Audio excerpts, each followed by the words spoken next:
there is a list called Nitya Sevanya Ahar, which is things daily that can be had daily, as opposed to things that should be had daily, right? That list has rice, wheat, barley, moong dal, and it has...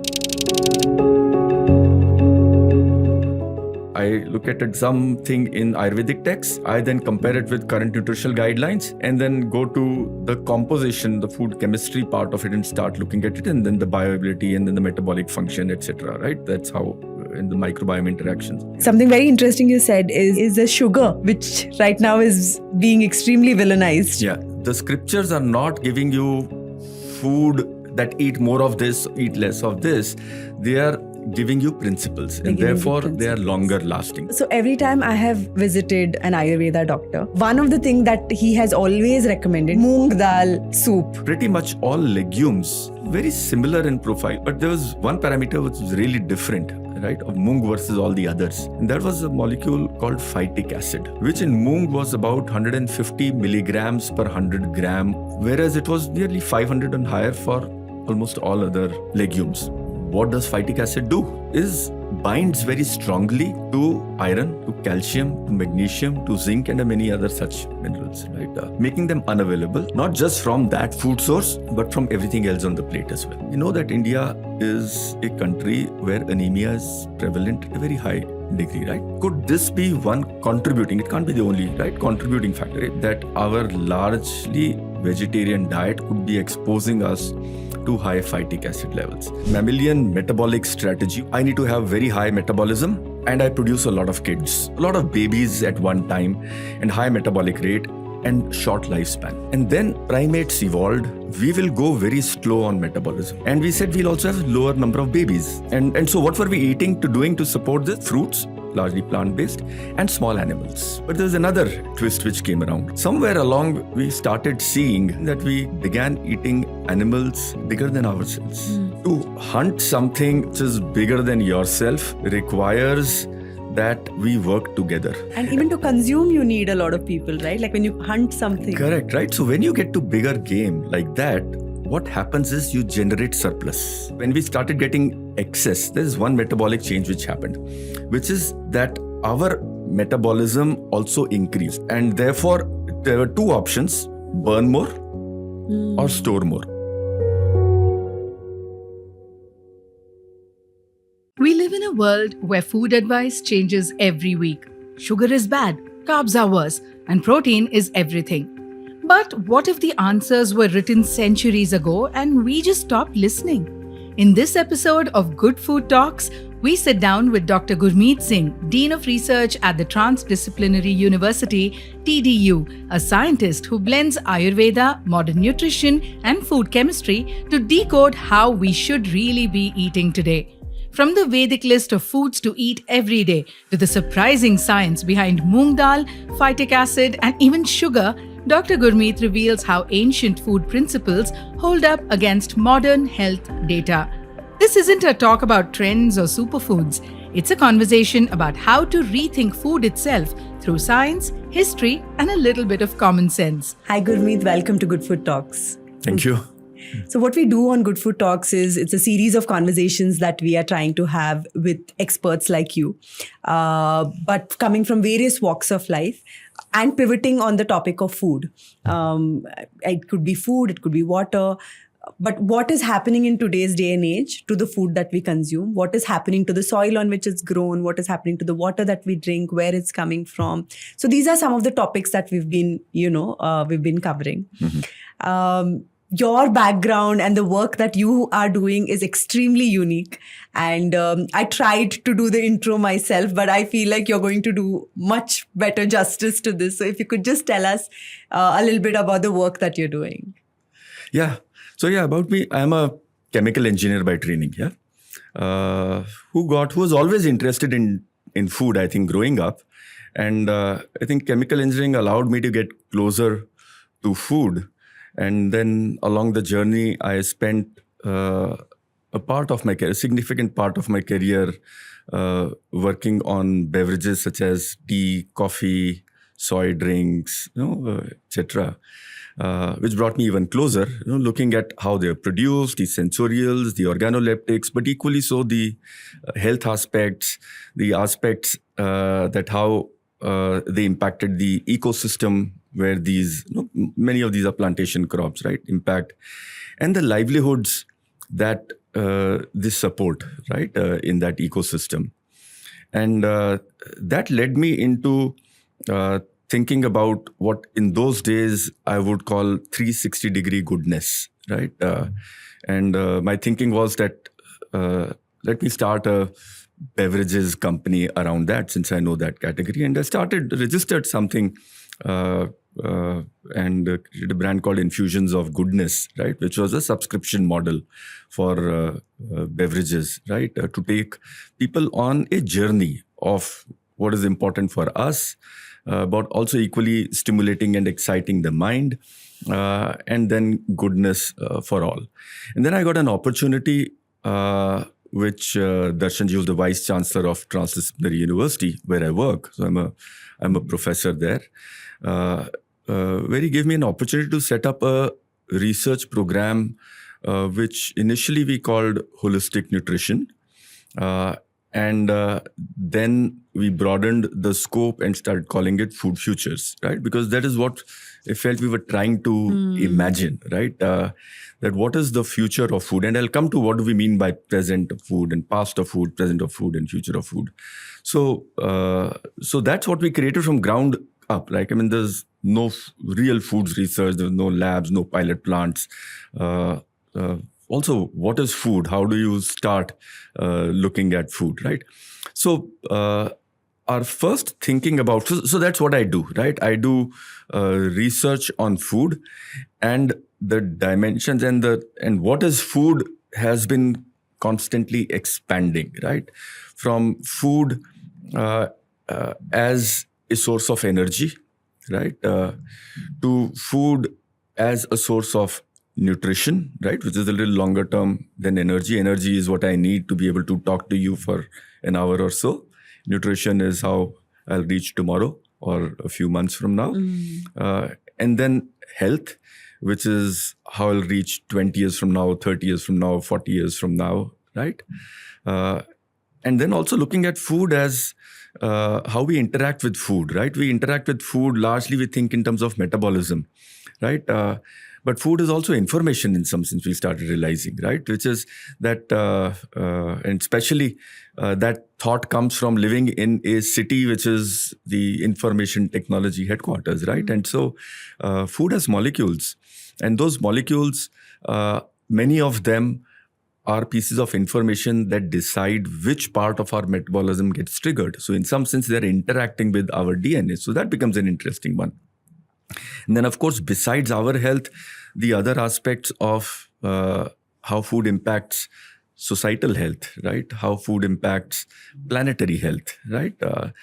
So the bubble of food or the scope of food, it interacts with so many things in our life, right? So almost, and so we try and touch all of those, right? Maybe too many, but that's the interest, right? And what we've learned, I mean, define food as in one term, that food is a paradox, right? And what do we mean by that, right? And my looking at that paradox when I say is that it is so important for life, and life in all these aspects are health of the society, livelihoods, dignity, life of the planet, environment, biodiversity. But yet we know so little about it, right? And not just that we know so little about it, the unknowns are increasing, right? Day by day, because we have so many new tools to probe it. So it's not that the absolute knowledge is not increasing, but the absolute knowledge is increasing and the unknowns, the boundaries, right, are increasing even more. 20 years ago, right, 22 years ago when the Human Genome Project, you could say, ended, right, we didn't have an understanding of how food interacted, the nutrigenomics, nutrigenetics, how we influence the food and how food influences us, right? The epigenetics of, right, how it impacts the epigenetics, which is the interaction outside of our DNA. how it interacts with our microbiome, right, is all last 20 years. And then tools like metabolomics, which is what is in food itself, right? We simplify it to these are the 3-4 macronutrients, these are the 20 or so micronutrients. But food contains 40,000 to 100,000 different molecules that we will experience, and maybe many, many more actually. So that interaction we are just beginning to understand through phytoprofiling, which is profiling what is there in food, and then our own metabolomics, which is what is there in blood and how does that chemistry change, right? And so those are all very, very new dimensions, and I don't think we'll ever. The more we know, the lesser we'll know, right? In some sense, the more we realize right? that, Correct.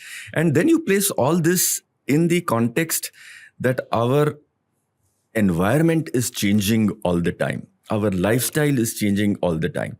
And it is changing at a pace which is way, way, way, way, way, way faster than our body's genetic makeup.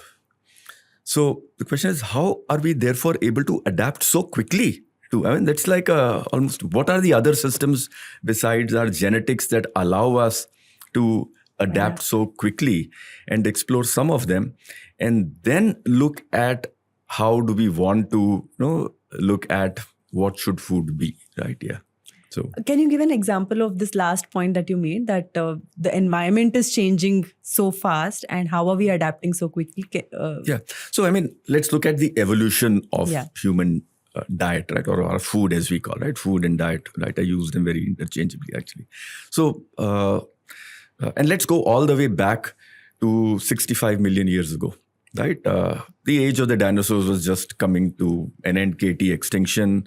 There were mammals there, but the mammalian metabolic strategy, what to do with food, right, was largely that, hey, I need to have very high metabolism, and I produce a lot of kids. Right. So you will see most mammals produce liters, right, of kids. We call it a liter. Like, you take at mice, you take at dogs, cats, etc. So a lot of babies at one time, and high metabolic rate and short lifespan, right?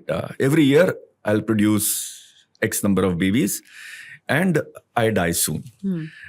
And then primates evolved as part of mammals, but a very different, right, metabolic strategy, right, that they adopted. Is that we will go very slow on metabolism. So primates, which we are a part, have lower metabolism, right, rate of metabolism compared to mammals. And we said we'll also have lower number of babies, right? And we'll invest the time in have one baby in a time and invest in the baby, right? So we have lower number of babies over a lifetime. We take care of them, so there's a lot of learning, right? And we have lower metabolism, and therefore we can live longer. We have longer lifespans in general, right? And then, but there's another twist which came around, right? And so what were we doing to support this? We were eating fruits, largely plant-based, and small animals, right? Somewhere along, we started seeing, right, anthropological reports, we started seeing that we began eating animals bigger than ourselves, right? And that's a question, how did that come into our diet, right? Because what that meant was at least two things. There may be many other things. One, to hunt food which is bigger than yourself, right, requires that we work together.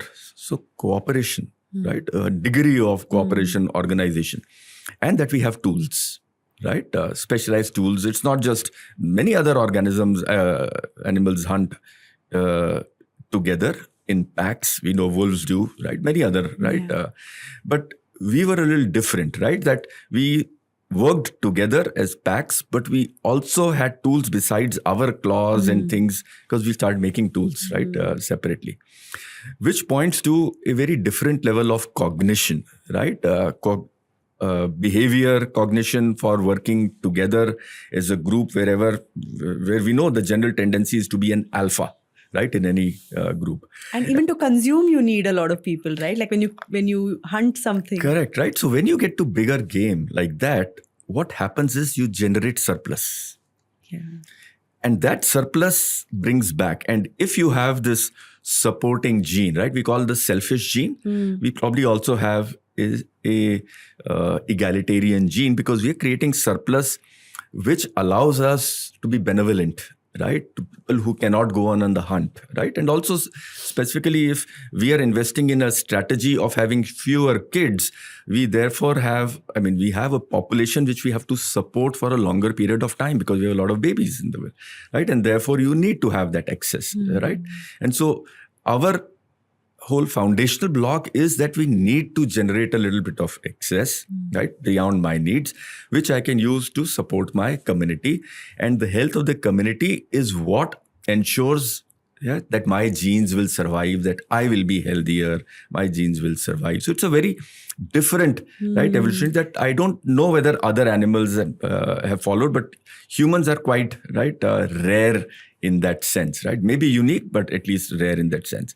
Now, this required, when we started getting excess, there's one metabolic change which happened, which is that our metabolism also increased. Not as much as mammals, but we are higher in metabolic activity compared to almost every other primate, right?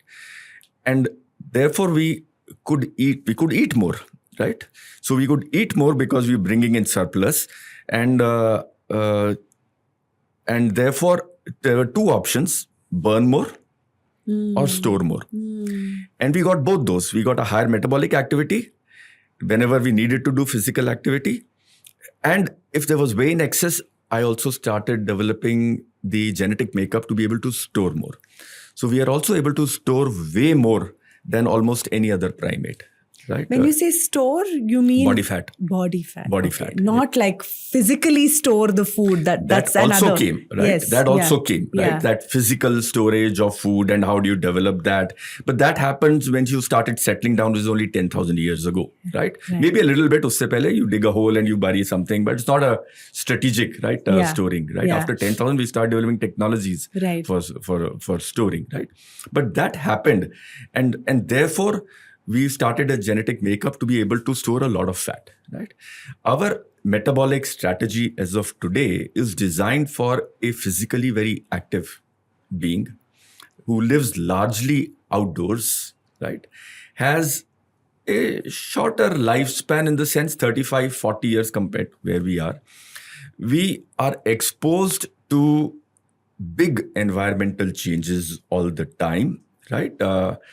Hot days, sweaty days, cold winters, right? In a day, I will go through so our body is used to that physical change all the time, right?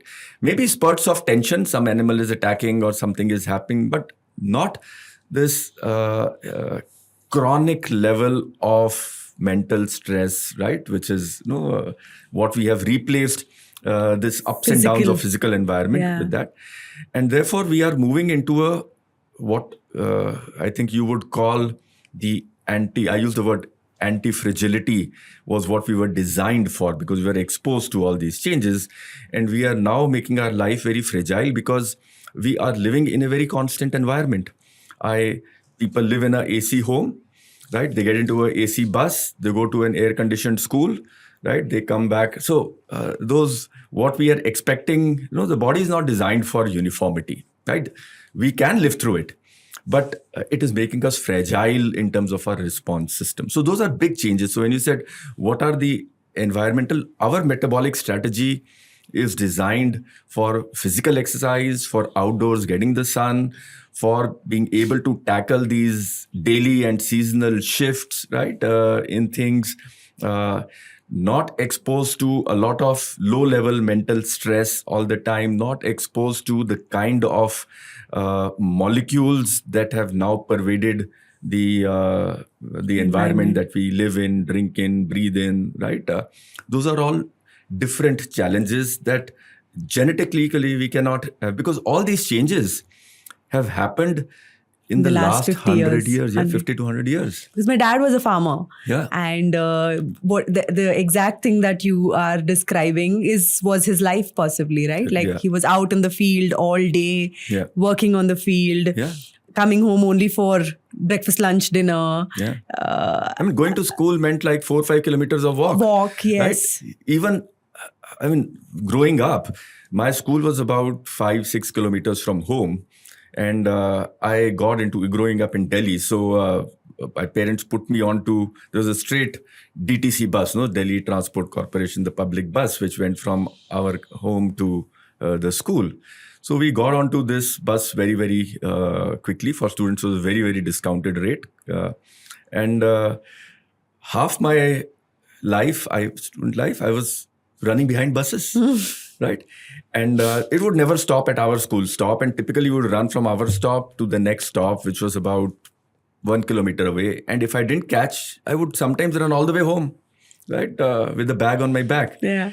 So there was a lot of physical activity, Yes. and this is like 2 o'clock in the afternoon with the sun On your right? head. And Yeah. so that's how we grew up, right? And so those changes, you said, even 50 years probably we've changed so much. Yes. And how do we expect our metabolic strategy to adapt to such rapid changes?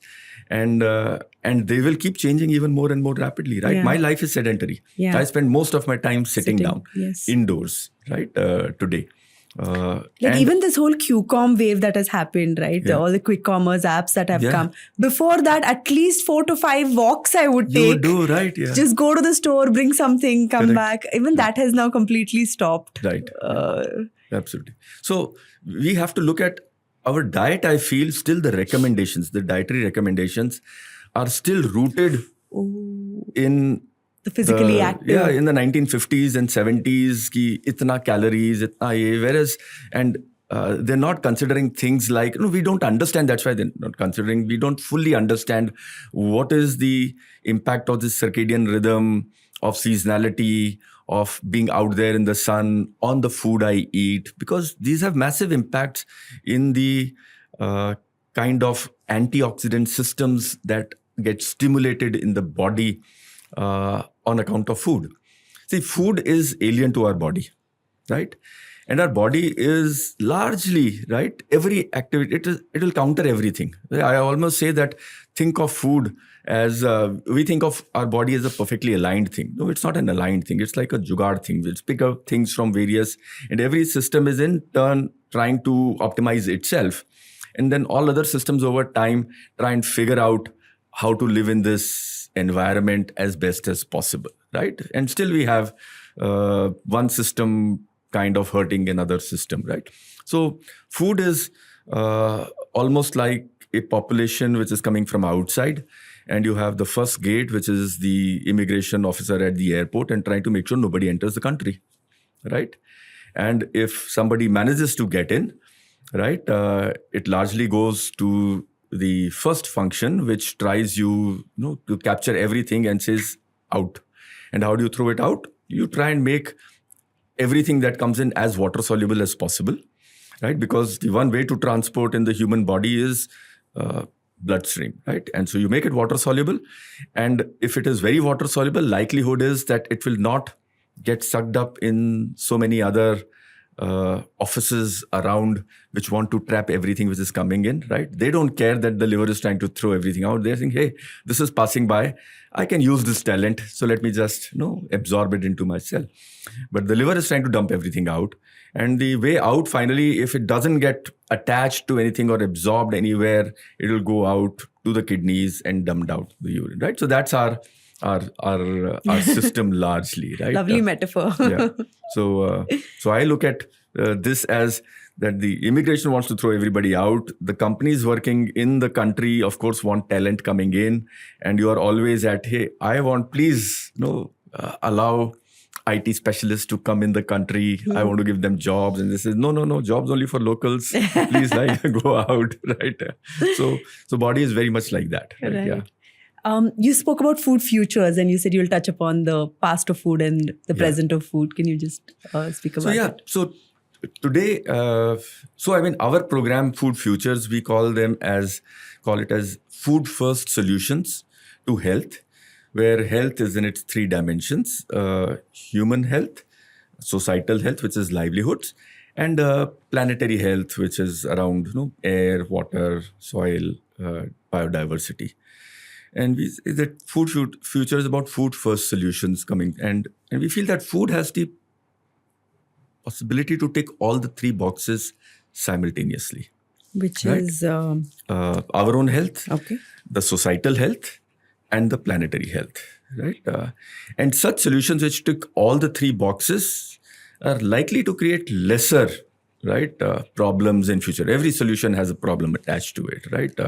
I understand the human health and the planetary health part of it. How is it societal health? Societal health is, so let me go to all three of Sure. them, right? That why is it important to look at food, therefore, in these three contexts? Because the impact of our food choices on all these three dimensions of health is disproportionately very high. It's quite high. We don't really think of it, right?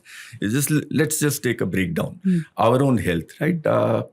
Many people believe, many scientists believe that 70% of all our non-communicable diseases, the root is in our food choices that we've made along the way.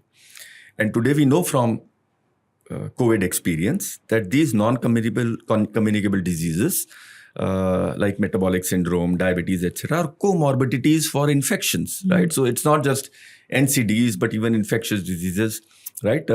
They increase our risk, right, Yes. of mortality from them. So that's our own human health. When we look at planetary health, we look at land use. About 50% of habitable land globally.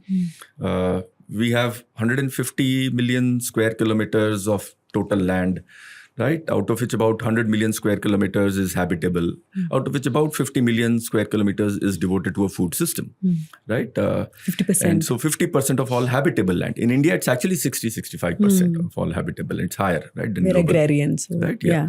And so that's a big impact, right? You look at water, and 80 to 90% of fresh water withdrawals in India devoted to a food system. You look at greenhouse gases, depending on the calculation, you want to believe 20 to 30% on account of food and food waste and etc. Right? And you look at biodiversity loss, almost 100% of species extinctions are on account of land use change on account of a food system. So food system, very disproportionately high impact here as well. Look at livelihoods in India as an example. Maybe 60% of our population derives its direct livelihood from food, either growing it or cooking it for a livelihood. Otherwise, many of us are cooks, right? Livelihood is not just restaurants, but street side dhabas, etc., walas, right? And then in a city like Bangalore, 5 to 10% of the traffic on the road is delivering food, right? So livelihood. So food has such a high impact on all these three dimensions, right? Third, so that livelihood, and then you can take it further into dignity, right? And that's the societal element. If we think just by having my biomarkers in the right, my blood profile, my lipid profile, my sugar profile, right, I'll be healthy, right? we're mistaken. Area mistaken, right? Unless the planet is healthy and unless our society is healthy at large, right? It's a very powerful statement. And food is one place where our choices, right, daily choices, can impact all of them. So that's what I meant by society. Can we just like try to bring this a little more to life of how my food choices can impact societal as well as planetary health? Yeah. I mean, my health, of course. Right. But is there one example that we can take to, is it maybe possibly local food that we can? Yeah, I mean, local is certainly one way, right? It's not the only way, and it is also not necessarily right? In the sense that we live in a global community today, right? And the health of, again, local means I'm just looking at a small geography and saying, hey, I'll just live off this, right? And really not, right? But as we said, we are a society which is genetically built on, we bring in surplus, right? And therefore, when you get structured into bigger and bigger structures, right? Today we live in a city of 10 million, right? We are built on, okay, we are city, right? And we want food support, and that will come from outside the city. right? And therefore, we provide services outside to the people who are growing food, and they provide service to us. So it is the respect that we have for each other, right? And first of all, the understanding that we cannot, right, live on our own. It seems that we have greater brains, greater logic, greater thinking, sitting. We are more like ahead of everybody else, and rural communities are, right, they are polluting the world. They are drawing excess water. They don't know how to various things, right? We feel we know everything, and we keep in our four walls. We sit down, create departments, write down solutions, having never actually gone worked on producing food, right? And therefore, when we look at local, we are ignoring this aspect of it, right? So I don't think local is the only solution. Okay. I think the solution is that do we have respect for each other? And respect means that are the transactions we have between food consuming regions and food generating regions, are they respectful? Are they fair? Because a lot of the problem becomes when these relationships become exploitative, right? And so it's not necessarily that let me grow everything local and try, because then you are cutting yourself and you're creating a bigger problem, right? It is respect for these relations, understanding these relationships and respect for these relationships. Some relationships will be local, some will be more global, and it is a balance that we require of both. I think local is actually trying to cut ourselves off from the global, right? And global, we should accept ourselves as a fair partner in the global world, right? Why should we? I imagine a world which is boundaryless, right, for everything. And if there is respect, I mean, the reason we have boundaries, we don't respect each other, we don't trust each other, right? We probably think that either we are better off because of whatever reason, right? And therefore we don't want other people to come, or we don't want our people to leave for some whatever reason. We want to control or etc. So it's a power game. If we have respect and trust, those are two foundational elements, right? That we need to have in our thinking. Then we will have a borderless world, right? If each of us generates a little surplus, right? Then we have enough for everyone, and we have enough of a safety which is built in for times when we will not have excesses, right? Yeah. So the past of food and present of food, do you want to? Yeah. So the question we ask, I mean, today you go to almost any forum, this word which has become very popular is food systems. I also used it, right, a couple of times.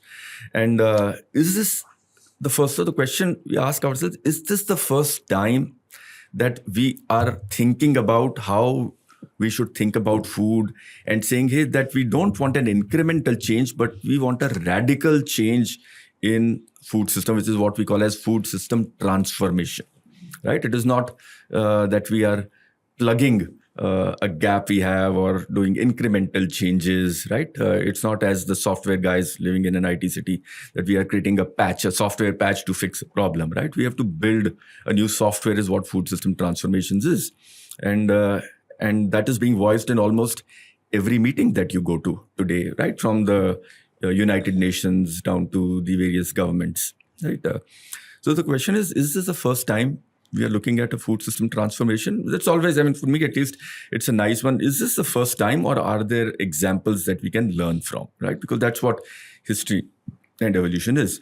So I go all the way back again to millions of years ago, where our diet was largely, right, fruit, right? Things that I could eat raw, essentially, and fruit is that, and small animals, right?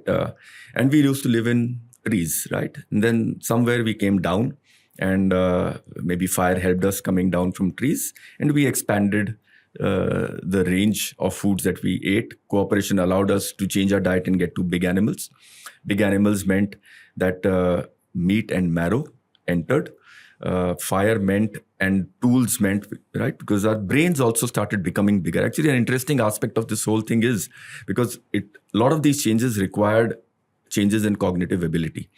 And so if you go back 10 million years ago, probably our brain was the size about 200 milliliters, one big cup of chai. That's what 200 ml is, right? Today, our brain is about 1.5 liters.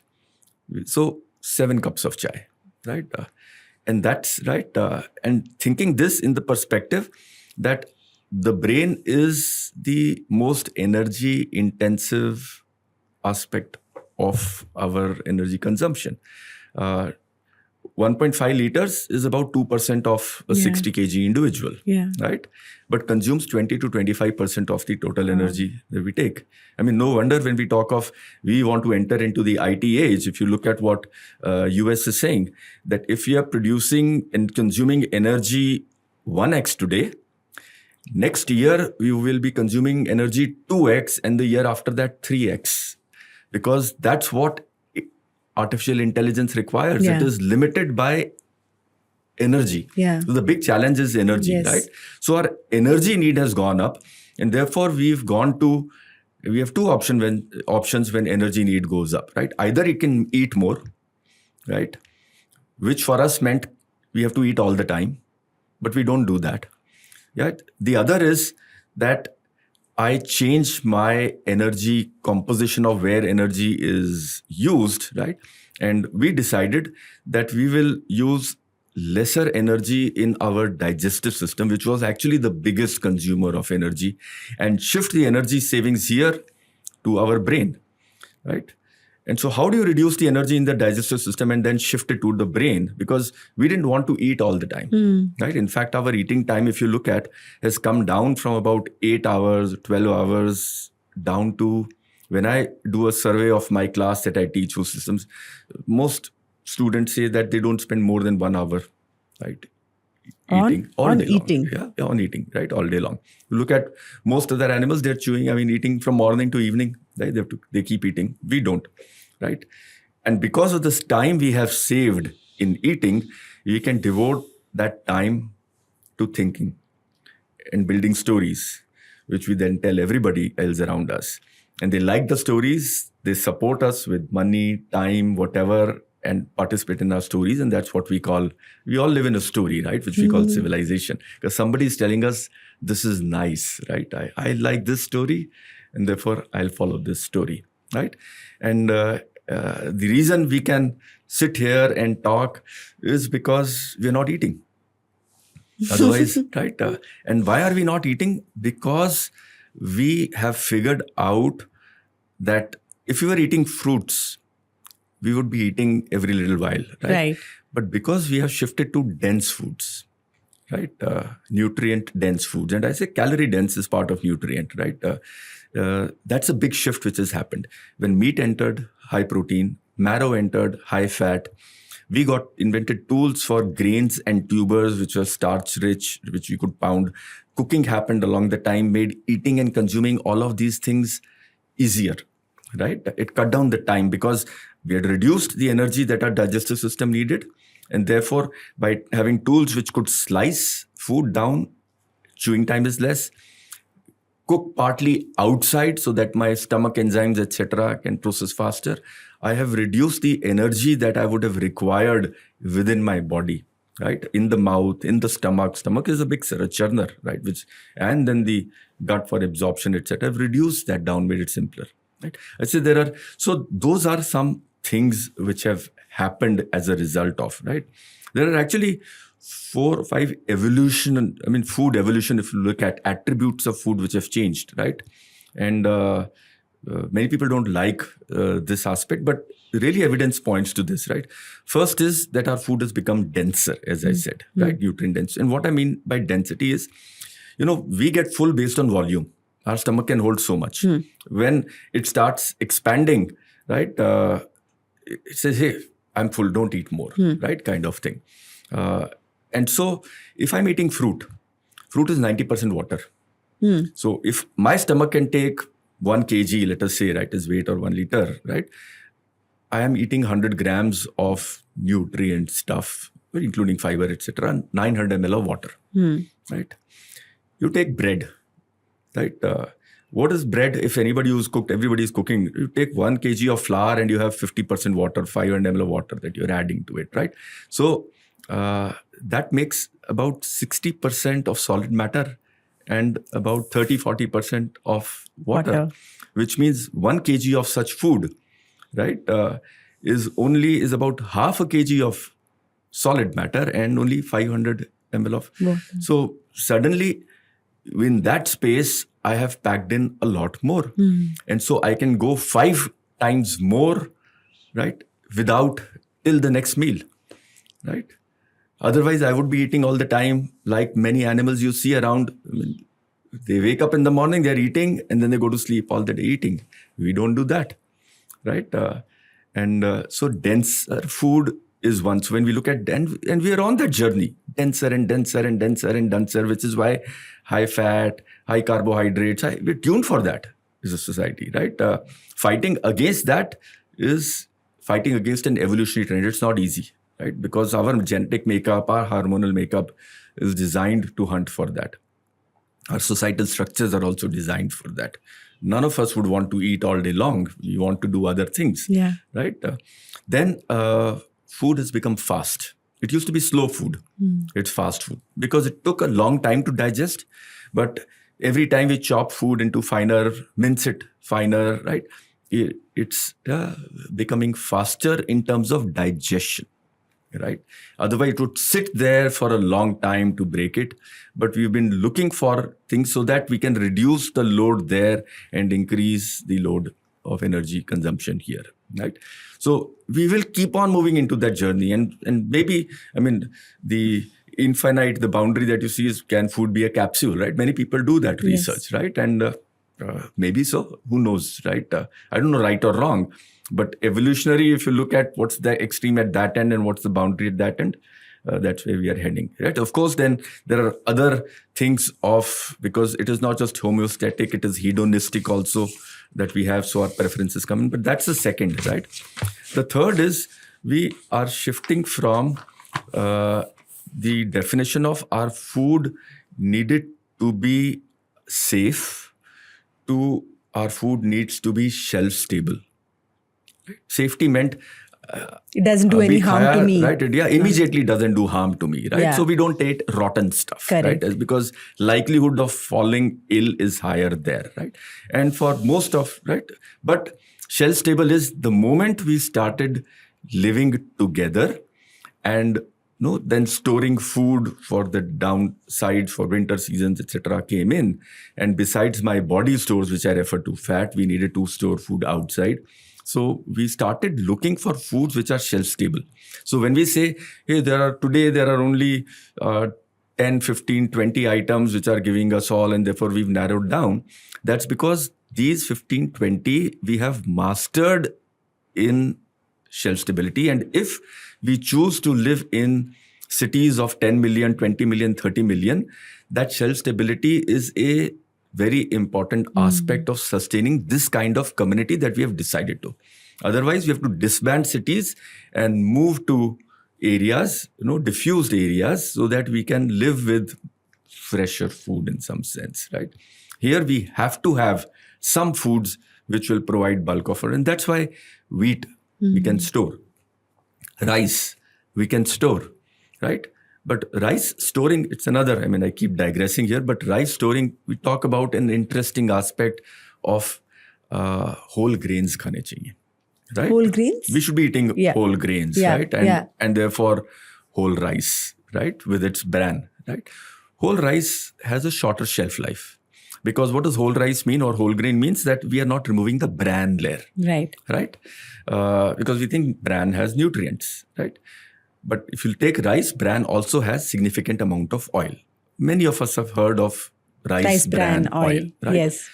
And the one feature of oil is that oil gets oxidized, rancid very quickly.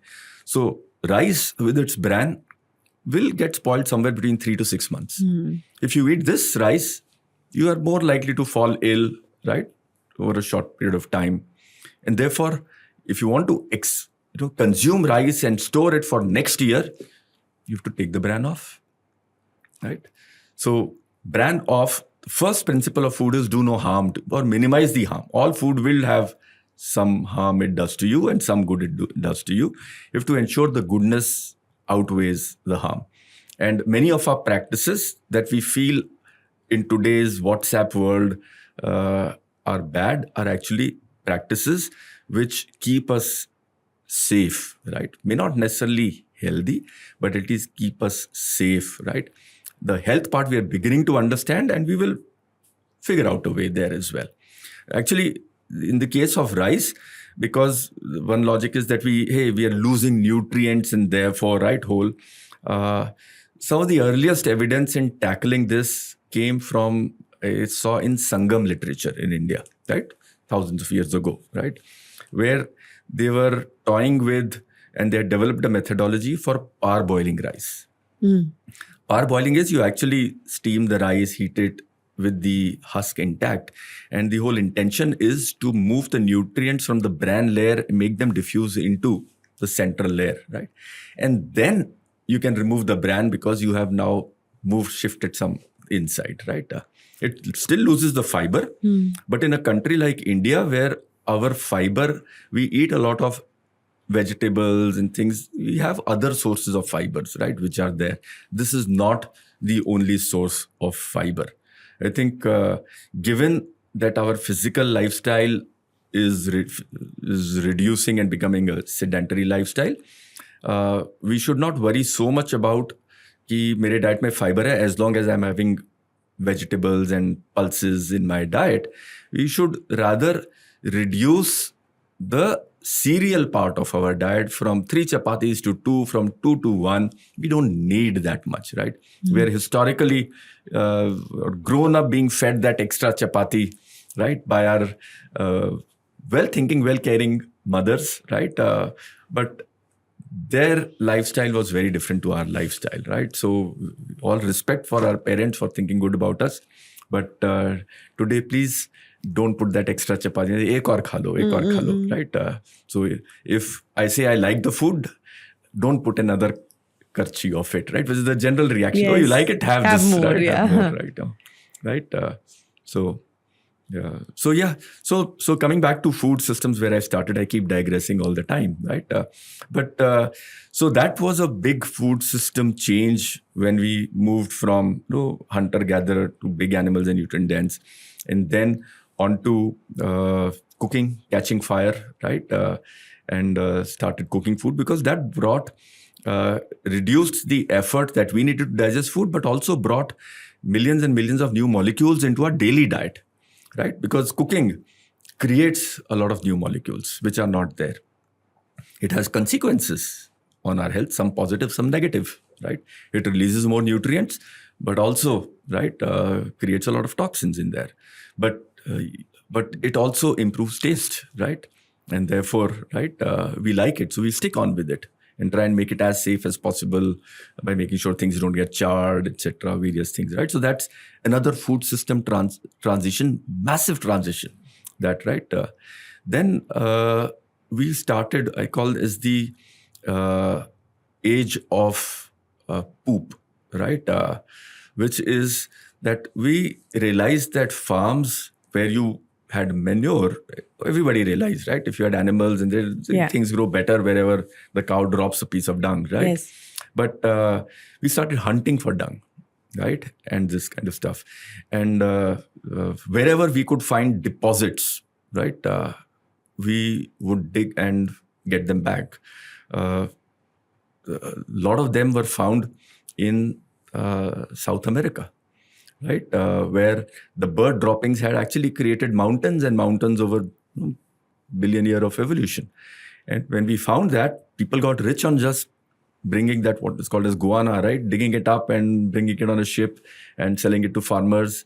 And the whole farm revolution happened, right? Which is why people who got to big boats went ahead in the world, because they could improve productivity, right, at the farm level. And because productivity at the farm level improved, you required lesser people. And therefore, that could feed the industrial revolution, which required a lot of jobs here and therefore a lot of manpower. But why would people shift from rural areas to this, right? You would die if productivity was still low. So that fed the whole thing. And that once you started running out of poop, right, you started figuring out how do you generate poop chemically, which is what in 1930s, the Haber-Bosch process, which is that you take nitrogen from the air and you can convert it to ammonia, right, happened. and which eventually led the Green Revolution, etc. Right? So that Fertilizers. was a massive change which happened and changed our diets. That's another food system change, right? Which happened. Decided what foods we will eat. Actually, even before this, I should go back 10,000 years ago, right? After catching fire, we decided to settle down. When we settled down as farmers, that was another massive change, right? Which happened in our food system, because from foraging for food, we started balancing foraged food with farmed food. And I think it was about 50-50 at that time. What the Green Revolution or what the Poop Revolution allowed us was to start shifting the balance to 80% farmed and 20% foraged, right? And today probably, right, it has become 100%. hardly close to 100%, right? Which is, right, even in areas which are growing food, right? I mean, they are in villages, and there is still scope to forage for food, but everybody is beginning to rely largely on farmed food. Even the last frontier of foraging was fishing. Fishing is foraging, right? But we are now, most of the salmon, they say 90-95% of the salmon is actually farmed salmon as opposed to. So even the fishes are farmed today as opposed to, right, in the natural. So that was a big change, right? So these are massive shifts. The last one I called is a very recent one, is called the pink shift, right? The pink revolution. Because what we were able to do with all this, right, ammonia and fixed nitrogen, we could start growing so much food in excess that we could feed cattle at a very low cost. And therefore, the animal part of our diet, right, meat, dairy, started ballooning through, right? Because we now have farms for maize and soy, two foods which we largely grow for feeding cattle, right? And that has fed the whole pink revolution, the white revolution and the pink revolution, right? Globally. So that's again a massive change. We were not eating so much. There was no so much of milk and meat available even 50 years ago. I remember that this was 1970s, late 1970s, actually 1982, right? Asian Games time. We went on a holiday. So that was the time of LTA, right? Parents would get LTA and you would travel to a relative in a different city and you would spend 2 months there, a 7 vacation there. So we went to Bombay, right? And a relative there. And now my mom told us, Delhi, you had surplus, you had a lot of milk. Bombay, there was not too much of milk at that time. You don't ask for a milk every evening because I don't know whether milk is there or not. And it kind of puts a little bit of a tension on the family that no, bachche mang rahe hain, so we need to get milk. So now I think about it, meant that hey, even in a city like Bombay, probably milk was not in abundance at that time. Today we take milk for granted, right? Everywhere. So how has this... So cooperatives is one part, but globally at least we know how milk revolution has been fed through the milk, white revolution and pink revolution globally, right? Is maize and soy. And today, if you look at the trade talks which are happening, the tariff talks and trade talks, what are they about? Can India open up to soy and maize?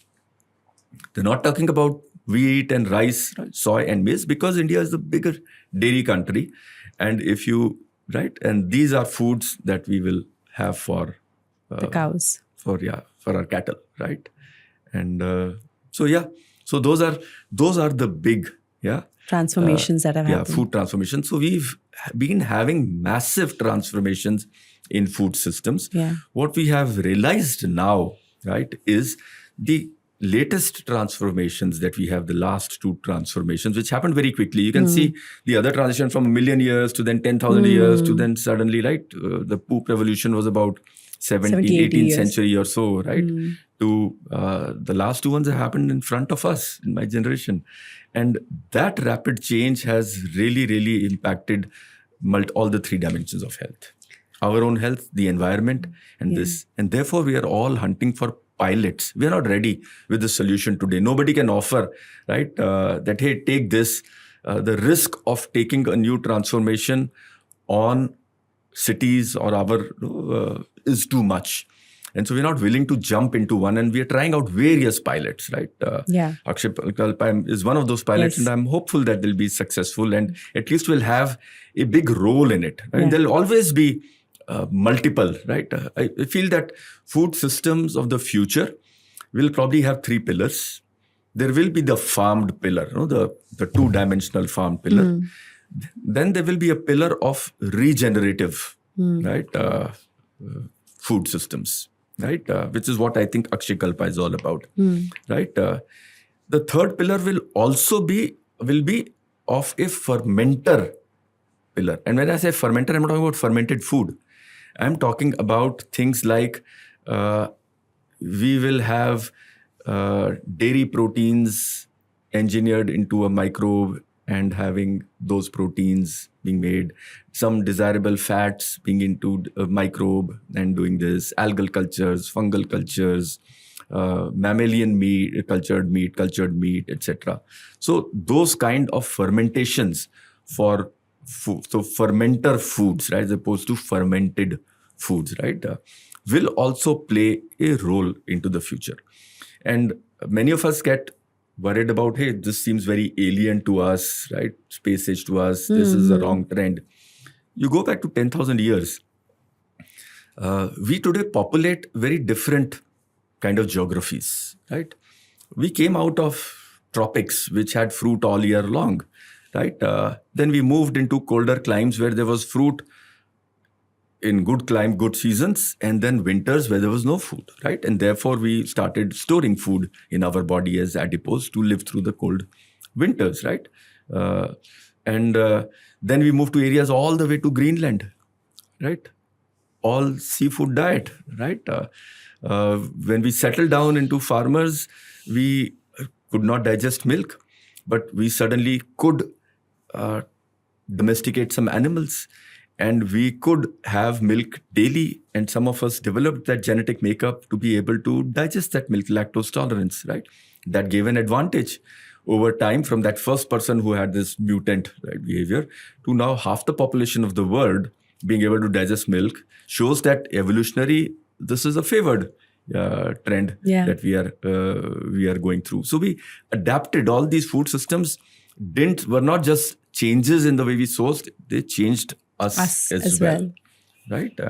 And so we are now at a stage where we have to really think. And therefore, when we look at fermenter foods, and some of us got worried, I say 10,000 years ago, when we moved to environments, we also moved to environments where there were no foods of the type that we were used to.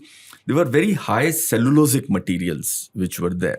Things like deserts or some of the African plains, etc. A lot of grass which we could not eat.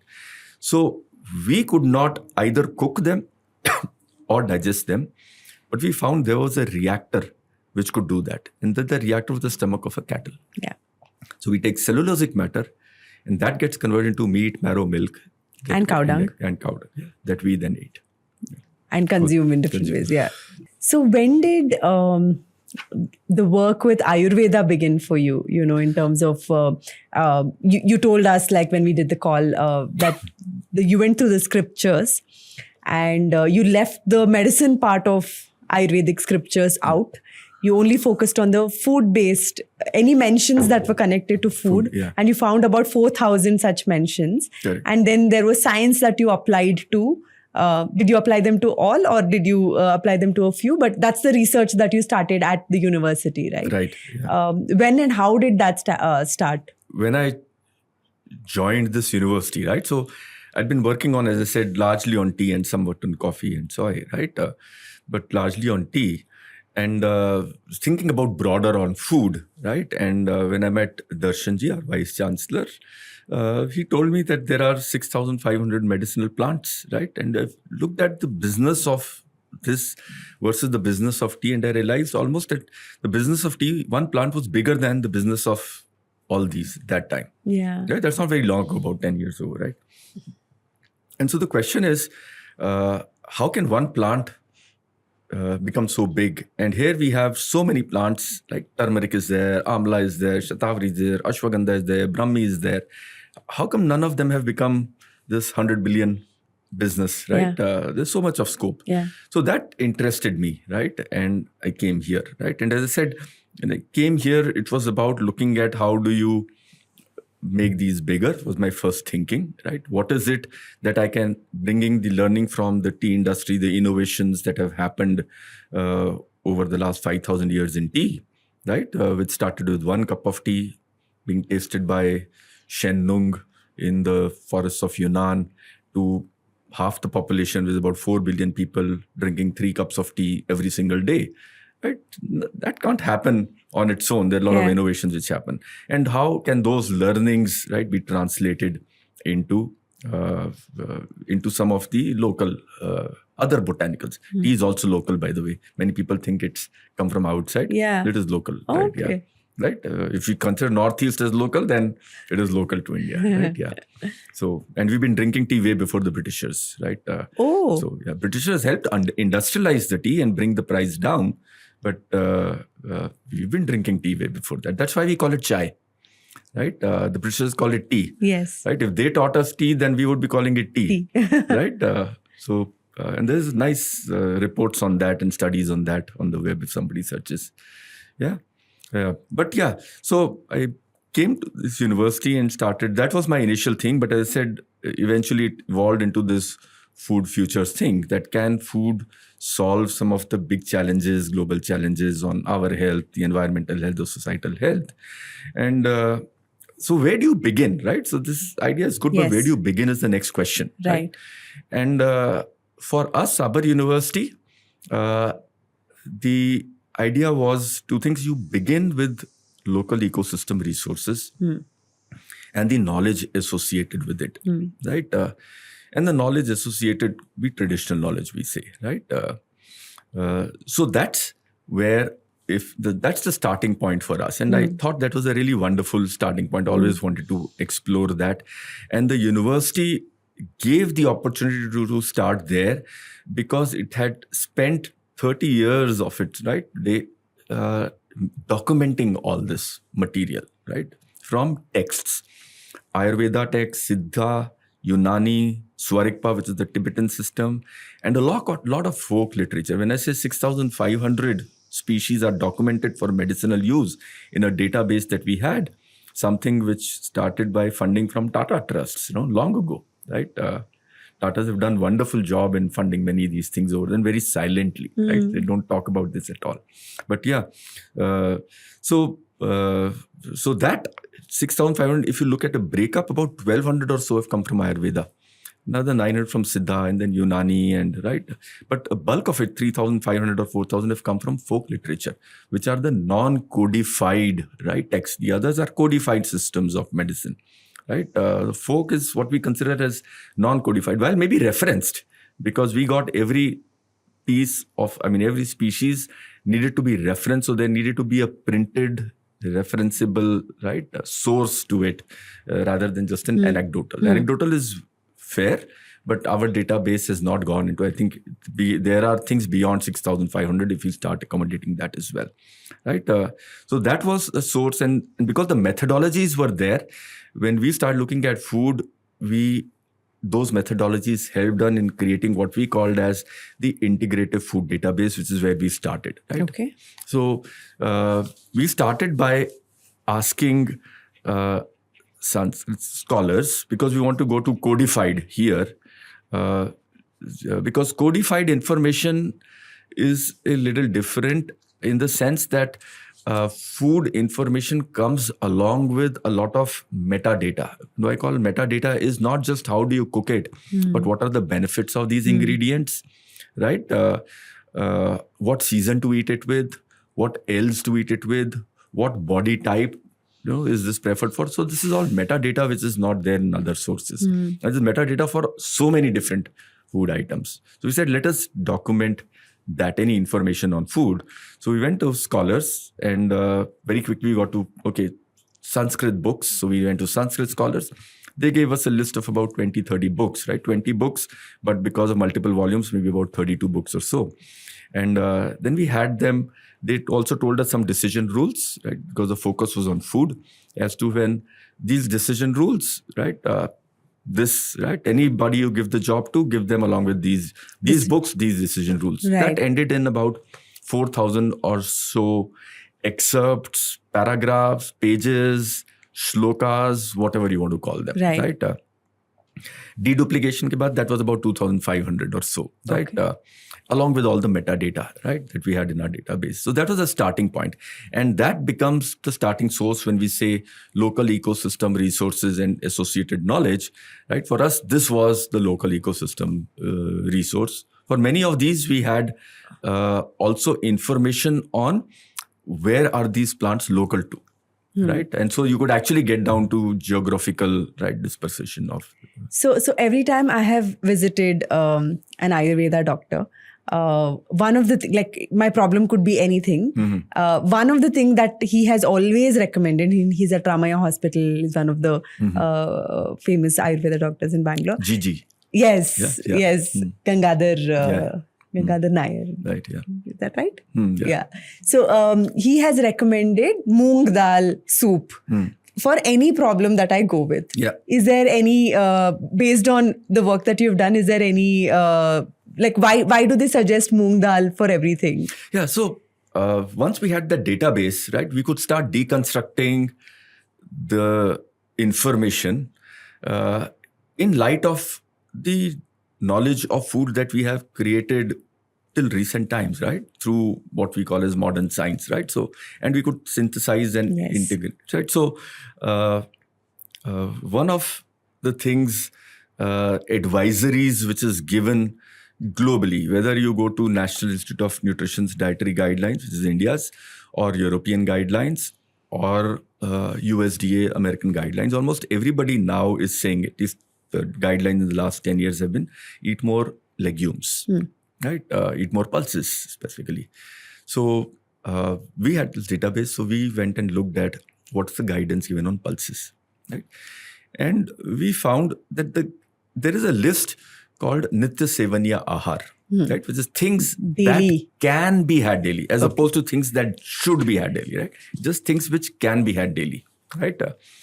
And that list has 11 things. If you go to Charaka Samhita, it got expanded a little in Sharangdhara, but that list has rice, wheat, barley, moong dal, right? It also has meat, right, of dry arid animals, right? In geographies, it has milk, it has ghee, it has sugar, it has rainwater, it has sandhav salt, which is the river salt, right, from the Sindh region, and it has amla, right? So there's no generic advice, eat more pulses. There's no advice, eat fruit, eat seeds and nuts and seeds daily. There's no advice on eating greens daily. There's no specific advice on eating whole grains. There's no advice on eating millet every day. Right? So all these things are not on a daily. They are there in other things, but they're not on a daily advice that you can have these things daily. Right. So we started with, because I was interested in proteins is an area I research, right? So that moong dal really got my attention. That why is moong a daily pulse and not the others? And one way to interrogate that was to look at the food composition. Right? I'm a chemical engineer. Chemistry comes naturally to me.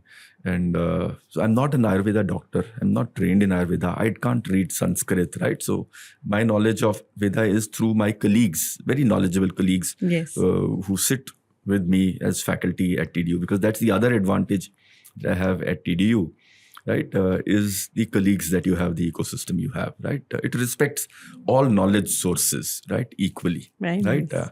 And so we looked at the modern food composition tables, right? The Indian food composition tables published by, again, National Institute of Nutrition, right?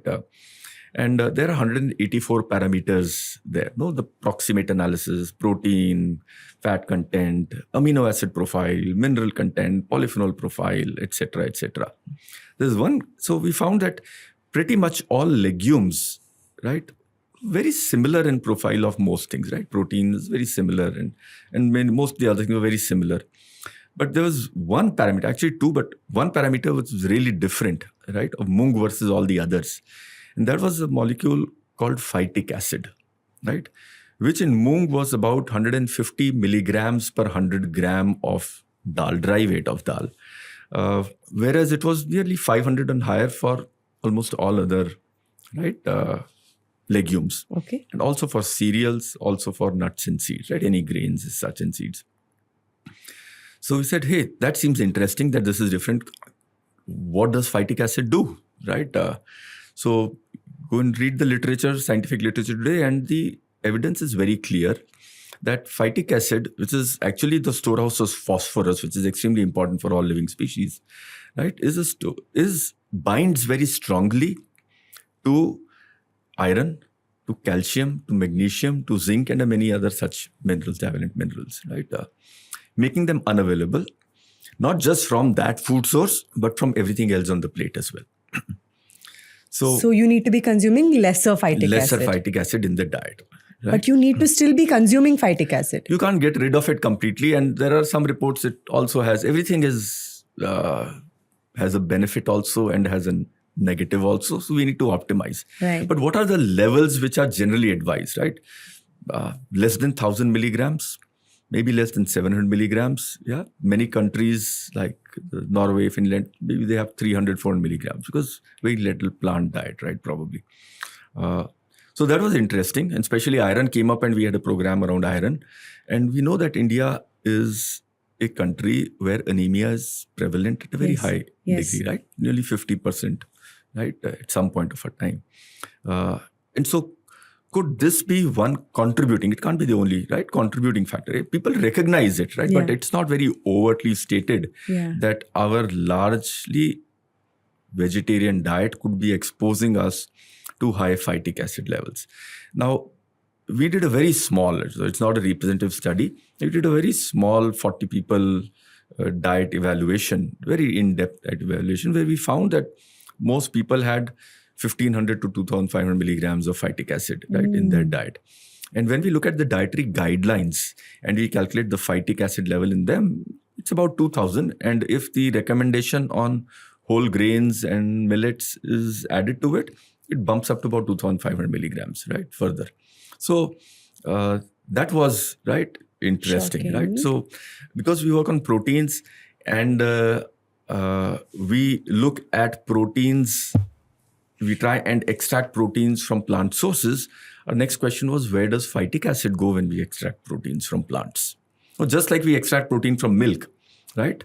We call it paneer. Yes. Right? We extract ghee from the dairy fat from milk. We call it ghee. Yeah. Right? Because many people cannot digest lactose. These become primary sources of dairy fat and dairy protein, which are good sources of protein and fat. Right? Similarly,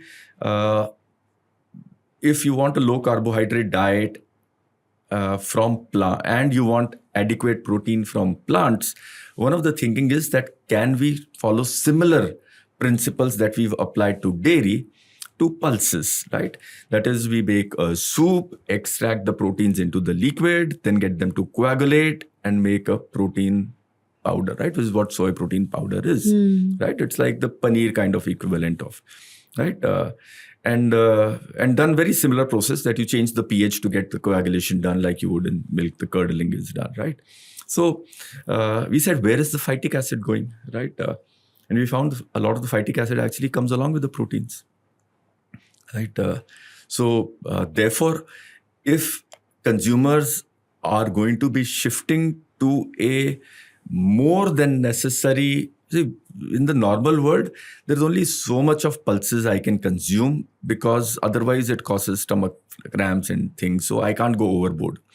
But if I start going overboard and replace my meat diet and my milk diet proteins with plant proteins, right, which then I will exceed in my phytic acid. So a very big part therefore becomes phytic acid. So our thinking then start becoming, can we make plant proteins like moong proteins, right? Which is a low. Now moong, we don't have enough moong in the world, right? India produces 5, 6, 7 billion kgs of the total 25 billion kgs of pulses that we produce in the country. Right. So, but the question is, can we understand protein, and at least whatever we understand, can we make the profile? So that becomes one. And so that's a learning which started from this Nitya Sevani Ahar, and we went. There's another interesting, since we are on legumes, right? And another interesting learning which happened, that the name for Urad dal in classical texts is written as masha, right? Which is meat, right? Almost. Muscle, you could say, or meat, you could say. Almost seemed like they're saying this is the plant-based meat, right? And we said again, what are the differences? Why is this? Initially, we felt maybe iron is a lot more, or protein content is a lot more. There's days where I had not gone through the data. But we found protein content is fairly similar, 20 to 25%. Iron content also not that much that it will create so much of a difference. And anyways, nobody can eat too much of urad on a daily basis, right? But there was one parameter. I had mentioned 182 was similar, right? The other parameters seem to be extremely, where urad stands out versus all the other legumes is soluble fiber, right? And soluble fiber today we understand is what supports gut health. And we understand also that gut health is so important for our whole metabolic health and strength. And we thought this coupling of gut health, reducing phytic acid, right? And then being supported with dairy and meat and other protein sources, right? Is what is required. And so what we are trying to look at is now that how soluble fiber of urad is different from soluble fiber from so many different sources. And it is, of course, very unique kind of molecules, the rhamnose family of fibers, etc., which comes in, right? But of course, it has very high phytic acid, urad dal. Right. And therefore, you start looking at these texts again, that how are they asking us to consume urad? Because, right, why is it not a daily one? And so there are recipes given which seem to suggest that if you have to increase it in frequency, number one suggestion is have urad more in the winter months, right? Maybe because our digestive ability in winter is way better than in summer. And therefore, stressing something on the microbiome, when your microbiome is more steady in the winter months, is easier than imposing in the summer months, right? And maybe that's how it became vadas. And that's, and so... Because it's fried, and fried food you're supposed to eat during winter. Correct. And then you're eating it with, and therefore you can, absolutely, right? It's more. But the whole thing, we found that most of the recipes cooking urad seem to indicate that you wet grind it, you ferment it, right? And then you convert it into a food item that you would eat. And the recipes are very indicative of what we do with urad dal today, right? If you go to North India, right, to Punjab, there's something called Amritsari vadi, which is made of, right, you take densely, right? It's not very liquidy culture that you do for a dosa or an idli, but it is something where you could actually pick up and put it onto a piece of cloth or a mat and let it dry and become a vadi, right, at the end. And it becomes dry, and then you can consume this whole year long. So your urad dal would be a vadi that you would then put, and you get sacks of. If you go to shops in mandis in Punjab, you will see that there is a sack of these vadis kept there that you would buy and bring home, and then you can cook them through the rest of the year, right? In a curry, which was typically a sour curry, and the spices are black pepper and ginger. The other form, the fried form you said, is bhalla in North India, right? Which is again made of, very similar to a vada, right? May not have the hole at the center, right? But is deep fried. Again has black pepper and fresh ginger in it. And you dunk it into a sour liquid, which is curd, tamarind chutney, etc., and have it.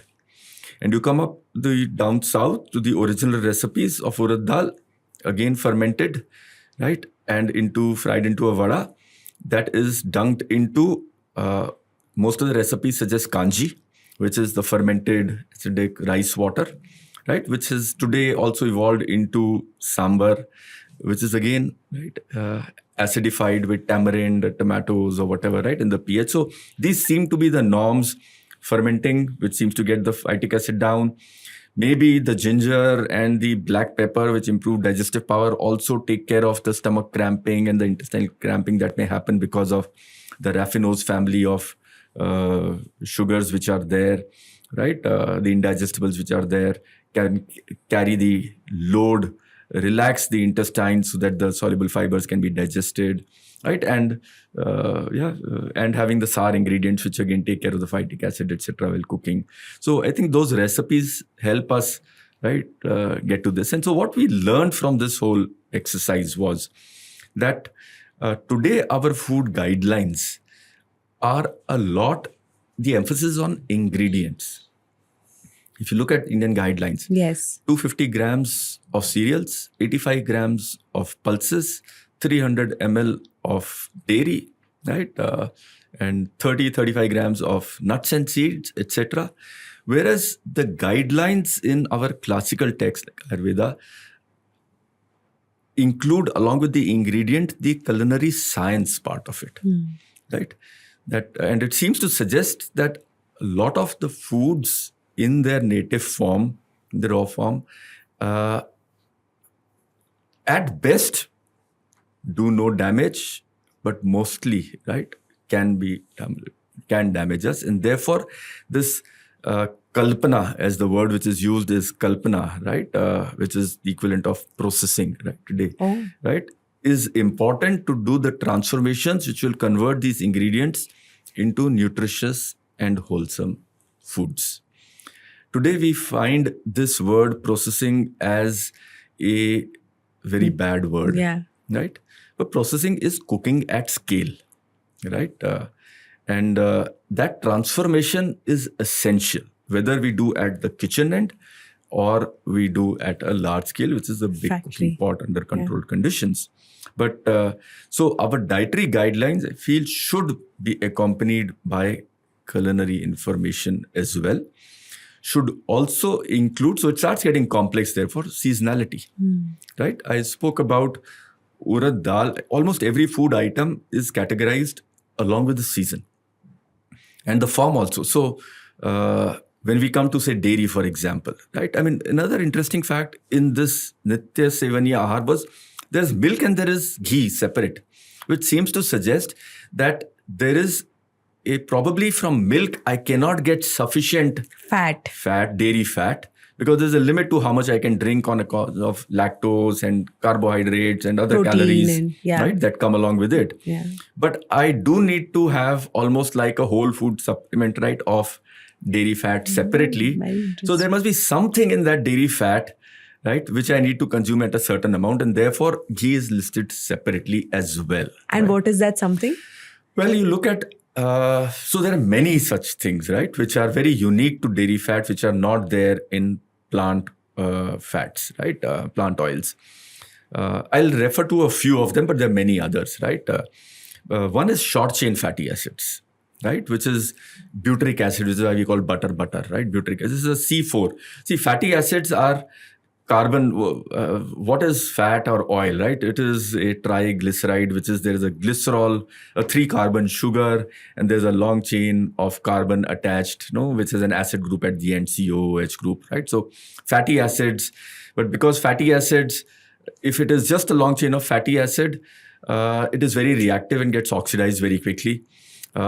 And therefore, nature kind of plugs it up with this sugar molecule at the reactive end, the acid end, right? That's like a plug. 3-carbon glycerol or glycerine that we are used to is the plug that nature uses. I'm having full nostalgia of my science class coming back, which haunted me back then.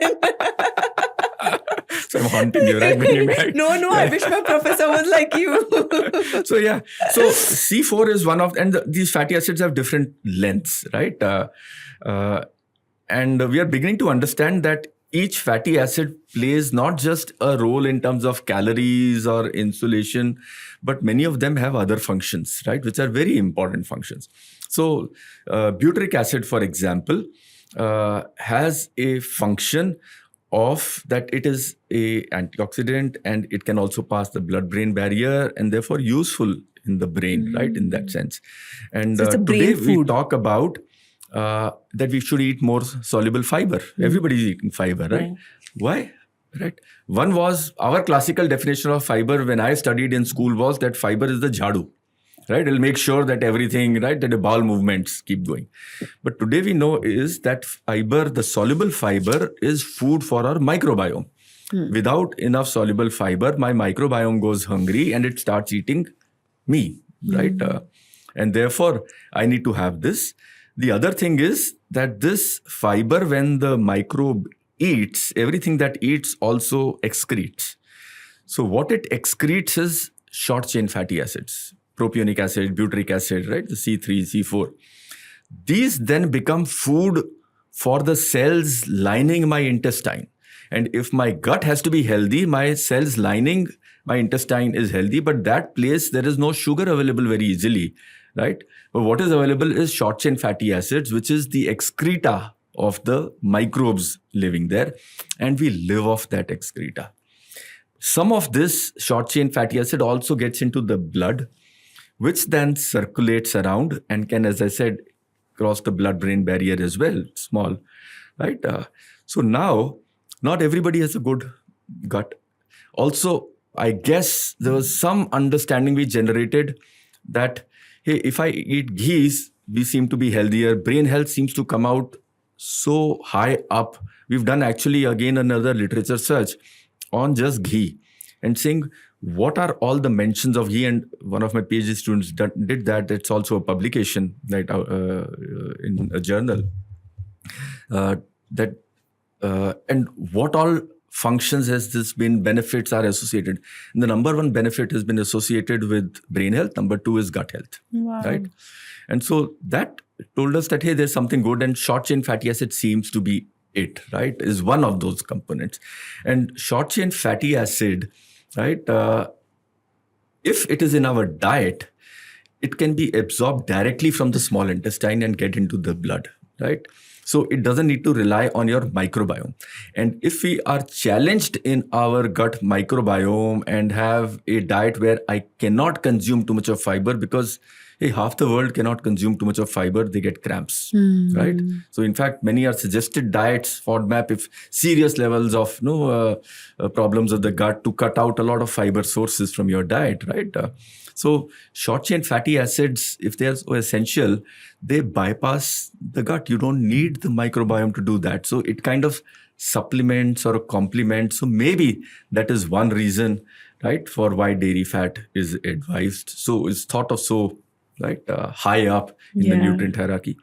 The second, which is a paper which came out very recently, right, last few years, and therefore the evidence is still to build up, but I find it very fascinating, is that it has a fatty acid which is called a C15 fatty acid, right? An odd chain fatty acid.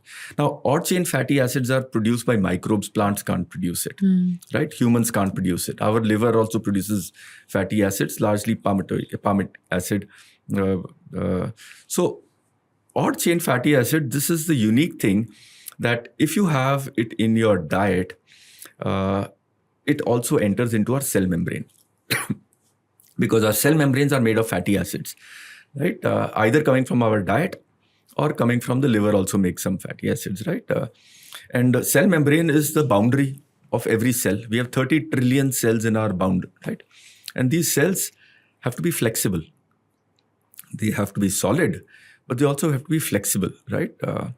And that's what makes life possible. Yes. So for cells to be viable, they certainly have to have a nice boundary which is rigid enough, doesn't break easily, but also have to be very flexible because they have to allow big things to come in and out, right? Also, red blood cells. We have 30 trillion cells, about 80% of that, so about 25 trillion are actually red blood cells, right? And they have to be extremely flexible because they have to squeeze into all these narrow capillaries and deliver oxygen everywhere. And so flexibility is very key, but without being able to break. So these are very contrasting things, right? I mean, you want a balloon to be flexible, but you don't want it to burst very easily, right? How do you put the two together? And there are certain fatty acids which allow this to happen, right? They're very critical. So one, of course, cholesterol is very critical. The other, the unsaturated fatty acids. And another one is, we realize, is the C15, the pentadienoic acid, right?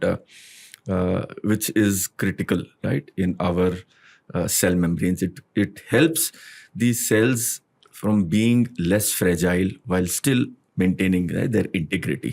And yet being flexible. Yeah, and yet being flexible, right? And the number that some people are beginning to talk about is that we need to have about 400 milligrams of this fatty acid, C15 fatty acid, in our diet, right? So that there is adequate amount of it in every cell membrane. How much is that in terms of ghee? So now 1 gram of dairy fat is about 10 milligrams. So which would mean about 40 grams of dairy fat. 40 grams of dairy fat would require from a cow's milk close to 700-800 a liter of milk, which is very difficult to drink. And therefore, if it's 300 ml of milk and 1 spoon of ghee, tablespoon of ghee, probably many people can accommodate that. If you cannot have milk, then maybe 2 tablespoons of ghee in your diet would do that. But this is only one part of the theory. Of course, there is this whole saturated fatty acid, which says, hey, limit your total saturated fatty acids to less than 10% of calories, right? Which would suggest about maybe 20-25 grams for a person of 60 kgs. So 40 is a little excess. So I think the mid-ground is somewhere there. Mid-ground, yeah. I think 40, if you are into this, having a lot of dairy fat, do keep a track of your lipid profiles, of your triglycerides, right, in your blood. Right. And also a lot of these guidelines, I mean, when we go, we should make sure we are out in the sun. We are also having a little bit of physical exercise, not just aerobic, but also a little bit of resistance exercise. Right. Not spending hours in the gym, Yes. right? This is 5-10 minutes of things, right? That easy to do, right? Things, carry stuff in your hands, up your stairs, your groceries in your hands and things like that, right? Or sometimes go a long way Right. in our health. Right. But yeah, so those are some things which come out of this Something very interrogation interesting. of literature. Yeah. Something very interesting you said is in the Nitya Sevaniya Ahar is the sugar, which right now is being extremely villainized. Yeah. What is the mention of that? I mean, so there's one thing is that we today focus a lot on the quantity part, right? Quantity is not focused that much. I mean, the principle of moderation is there. So if you look at our exploration of diet today, if you look at, as I said, the focus is on ingredients, and the other on our WhatsApp and influencer generation is on superfoods, right? Which is actually, hey, this one magical bullet will solve all problems, right? If I look at one of the first things we did when we had this integrative database is try and look at what are the good foods, right? And we very quickly came to that this definition of good food, right? And this is Good Food Talks, right? What is good food, right? Good food is, of course, which does no harm, right? Is the first. And so it does no harm to me, does no harm to the planet, does no harm to the society, right? Or is good for the society, good for the planet, and good for me as well, right? So that's how I would define good food. And then there are certain principles, right, which are there. Those principles, if you look at dietary principles, and some of them I'll elucidate, there are about 15 or so that I have in total, right? But principle of moderation is at the top, right? So therefore, sugar there is not talking about have sugar, 3 spoons of sugar every day or have so much, but it's okay to have maybe a spoon as long as you're doing your physical exercise, as long as you're doing the sun, as long as you're having your other stuff, right? I'm just going back to something else that you said, which is that, evolutionary diet changes that have happened, like possibly everything that is being suggested in today's day and age does not apply to the lifestyle that we have today. Correct. Now, these scriptures are also written thousands of years ago. Yeah. How much of that do you think is valid to today's environment and today's lifestyle? Right. So when we look at things, any advice, any recommendation which is given on ingredient basis is generally going to be, or a prescriptive basis, right, is limited in its time and space. Right? It's true. Eat this is based on the geography I'm living and the time I'm living, right? we talk of tradition, right? And traditional foods, right? What is tradition, right? Is another question we toy with. I don't have a perfect definition. But one aspect of tradition when we talk about is tradition is ritualization of knowledge, right? And rituals, when we convert knowledge, right? The knowledge is converted into wisdom. Wisdom is converted into rituals, right? And then we stick to rituals, we forget the wisdom and the knowledge, right? The wisdom, the knowledge and the wisdom actually expound the principles. Principles have a longer shelf life or a longer duration, can last for thousands of years, right? They are beyond space and time in general, right? When you distill them down, it's almost like the unified equation that everybody's searching for, which will, the physics which everybody's searching for. That's what principles are. It's like the proverbs that my mom keeps telling me, which I think it transcends time and space, Correct. right? Like, because it's wisdom that is being passed Correct. from generation to generation. Correct, right? And ritualization is rituals, or tradition is ritualization of those principles in the context which is right for that time, and then gets carried because we then pass on rituals through generation, right? And therefore we call it tradition, right? Therefore we always need to go back into, right, what is the underlying principle. And maybe if we do that, we become more open, right? We don't start polarizing society in terms of vegetarian and non-vegetarian, vegan and vegetarian, right? And just say, I was born in this ecosystem. Yeah. There were these ingredients available. I tried to do best. And because of our experimentation, we figure out how to do best with this ingredient, right? As we globalize, we figure out other ingredients and bring them into, right? So what you're saying is that these scriptures, basically they transcend space and time. Because the scriptures are not giving you food that eat more of this, eat less of this. They are giving you principles, and therefore they are longer lasting. The principles of moderation, the principles of food diversity, the principle of eating according to seasons, the principle of eating according to your circadian rhythm. And your own body type. In your own personalized principle of personalization, the principle of Kalpana, which is how do you actually do culinary science on ingredients, the principle of Rasayana, which is that, hey, there are whole food supplements that it can use at certain points if you have a certain deficiency or a certain thing, right? As opposed to mineral supplements, because mineral supplements are very big boluses of free minerals, which will correct for a certain deficiency, but also cause a lot of other antioxidant response and generate a lot of other responses that we cannot tackle, right? So there's so many different principles which are there, from which you can then develop a diet based on ingredients that are available to you, based on your cultural norms, etc., rather than the other way around. Speaking of tradition and culture, like this is something that I've looked at and I've always thought and wondered about it, is, in the South, when you go to weddings, you have weddings or housewarming ceremonies, you have this entire plantain leaf meal that is served to you. And there is an order in that meal, right? Yeah. It starts with pickle, which is your fermented food, goes on to kosamri, which is, this fiber, this protein, goes on to two sabzis, palyas that are served. Then there's a vada that is served. Then you get into the rice and sambar and rasam. It ends with maybe curd rice. There's also a paisa or, a sweet dish. So I've wondered whether when this was conceptualized, I'm sure there is science that was applied, or learnings from the wisdom that you're speaking of that was applied when this whole meal was put together. Correct, yeah.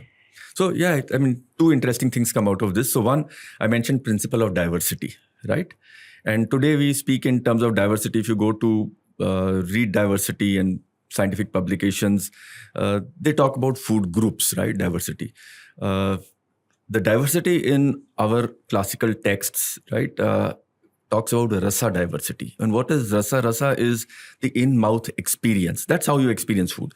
And there are 6 main experiences, which are spoken about. I call them malt KK, MALT-KK, madhur, amla, lavan, tikta, kattu, kashaya, right? Which is madhur is sweet. Amla is sour. Okay. Lavan is salt. Kattu is, tikta is bitter. Kattu is pungent or sharp, actually. Cut, right? Sharp. And And then the last one, kashaya, is astringent, right? I don't use the word taste because taste is now appropriated by taste receptors. And we know of 4 receptors very clearly, and maybe umami as a 5th, right? And therefore you will lose out on tactile things like astringency and pungency, which are not largely, the taste receptors. So rasa, or in-mouth experience, right, and the diversity it speaks about is that every plate, every meal should have all the 6 rasas on it. And that thali concept is one way of putting all of them on. The other thing is, I spoke about principles, and one of the principles is principles of pairing, food pairing, right? So the thali also brings, those things are clearly selected for a pairing principle, right? I'll give you some examples of pairing. They're interesting as hypothesis. We need to then delve deeper into. So look at greens, right? And culturally, I have not seen. Today we speak about eat more greens everywhere as a universal, right? So we looked at, and all daily, 100 grams of green almost daily. You look at greens composition tables again. I mean, the way I look at a diet, something in Ayurvedic texts, I then compare it with current nutritional guidelines, and then go to the composition, the food chemistry part of it, and start looking at it, and then the bioavailability, and then the metabolic function, etc. Right? That's how in the microbiome interactions. So greens, Ayurveda is not talking about eat greens daily. In fact, it lists a number of 20, 30 things which can happen if you have too much of greens to you, right? So there's a big caution to greens. So why are we saying eat more greens, right? You go to eating the whole table of greens, and many greens are rich in a molecule called oxalic acid and soluble oxalic acid, right? And this soluble oxalic acid is what we have to be worried more about than insoluble. There's a lot of insoluble also, because insoluble you just pass off, right? This soluble oxalic acid enters into we absorb it very easily. It enters into our bloodstream. It is a very good binder of of calcium, right? And therefore, it will bind to all calcium available in the blood. But blood needs calcium. It needs to be there for other purposes, right? But the body has a storehouse of calcium. That's called bone. So we demineralize to get, because calcium is important for other body, more important than structural. So it'll mineralize a little. But having too much of greens over a 20, 30, 40-year period means that by the time you are 60, you may start becoming, have lower bone density, osteoporosis, other such things, right? So, and then we look around in our traditional diets. I don't see almost anywhere in the world where people are eating too much of greens, right? I mean, you look at green consumption in South India, for example, right? Where do I put my greens largely here? In sambar. I have a few leaves, I put it in sambar and I eat it, right? I'm not eating it every day as a main subject.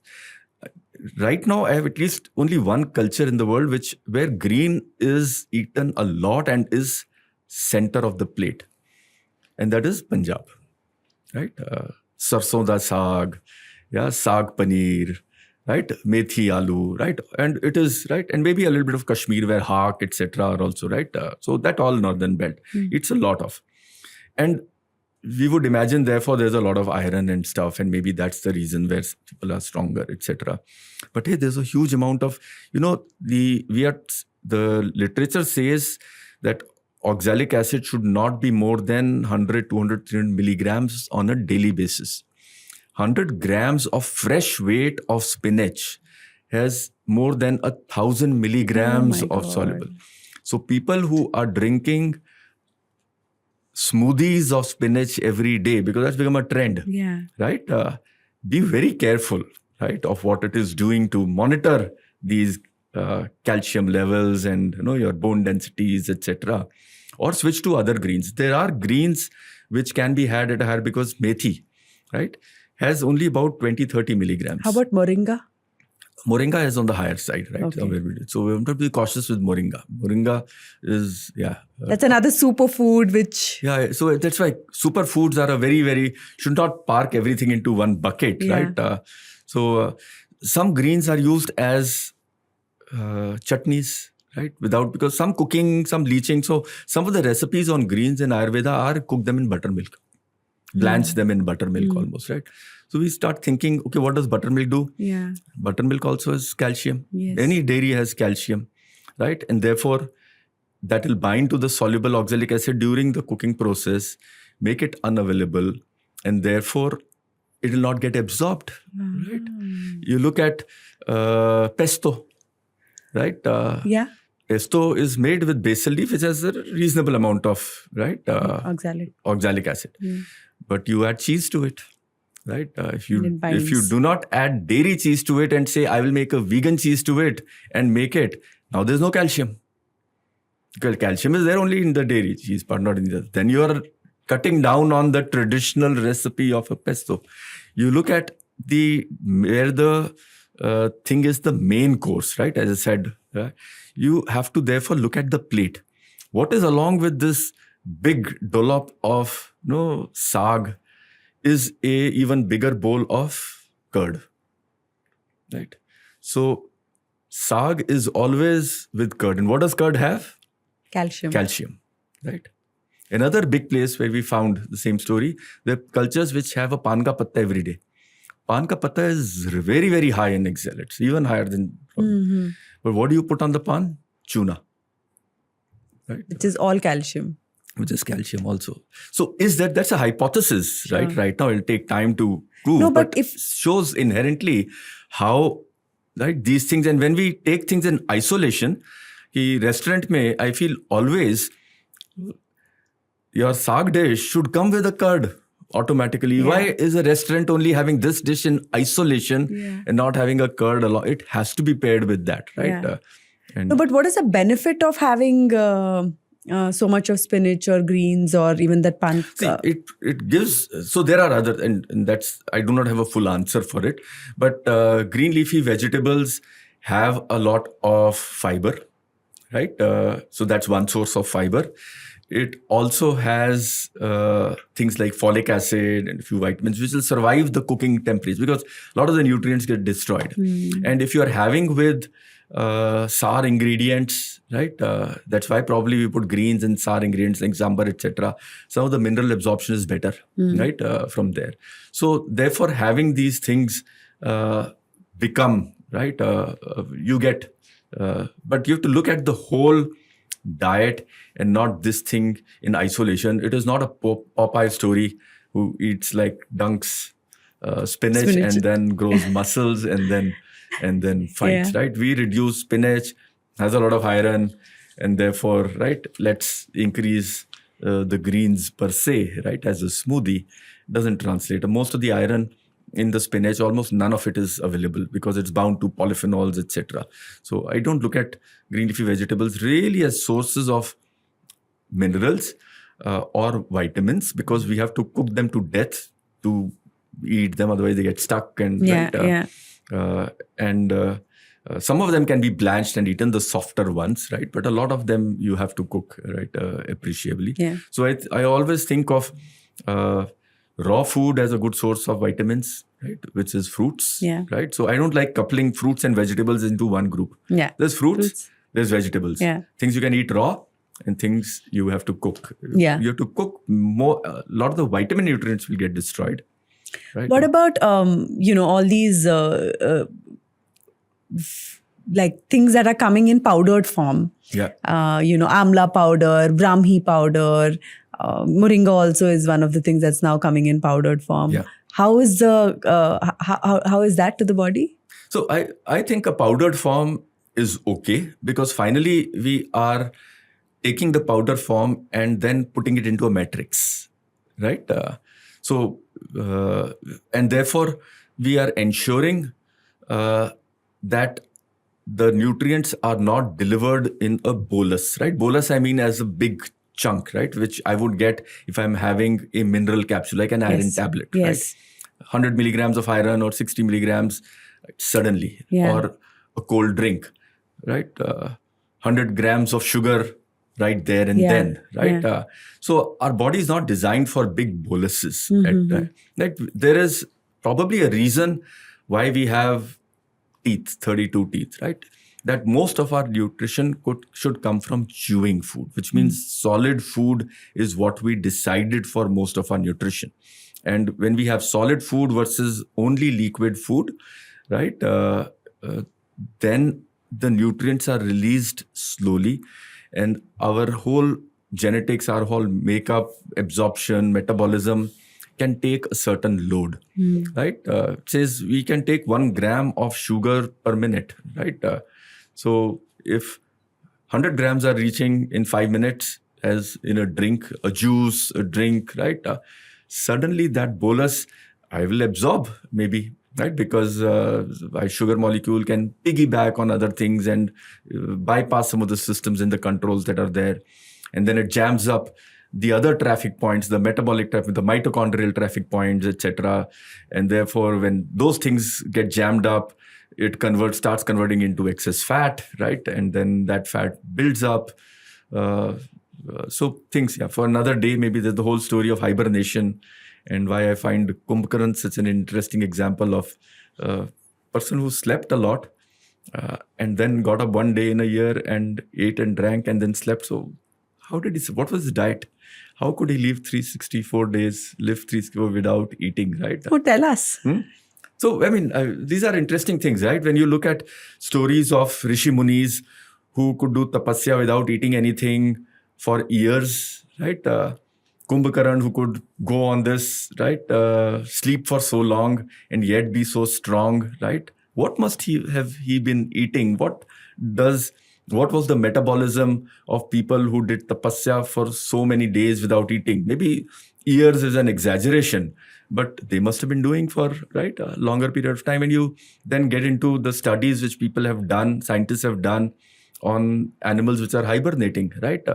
How does a bear survive for 4 months, 6 months without eating? So I was a few years ago at Washington State University, right, which does research on grizzly bears, right? And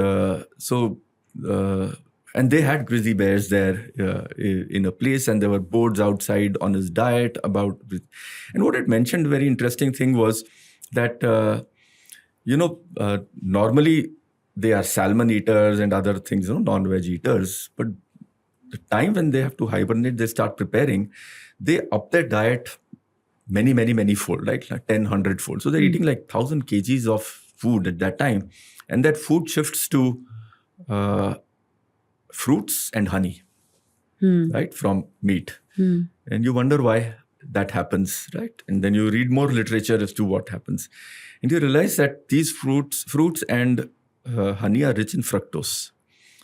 And as far as glucose is concerned, which is the main source of our energy, right, into honey, there is a very tight control into pathways, right, entering into, right? So it can't move too quickly.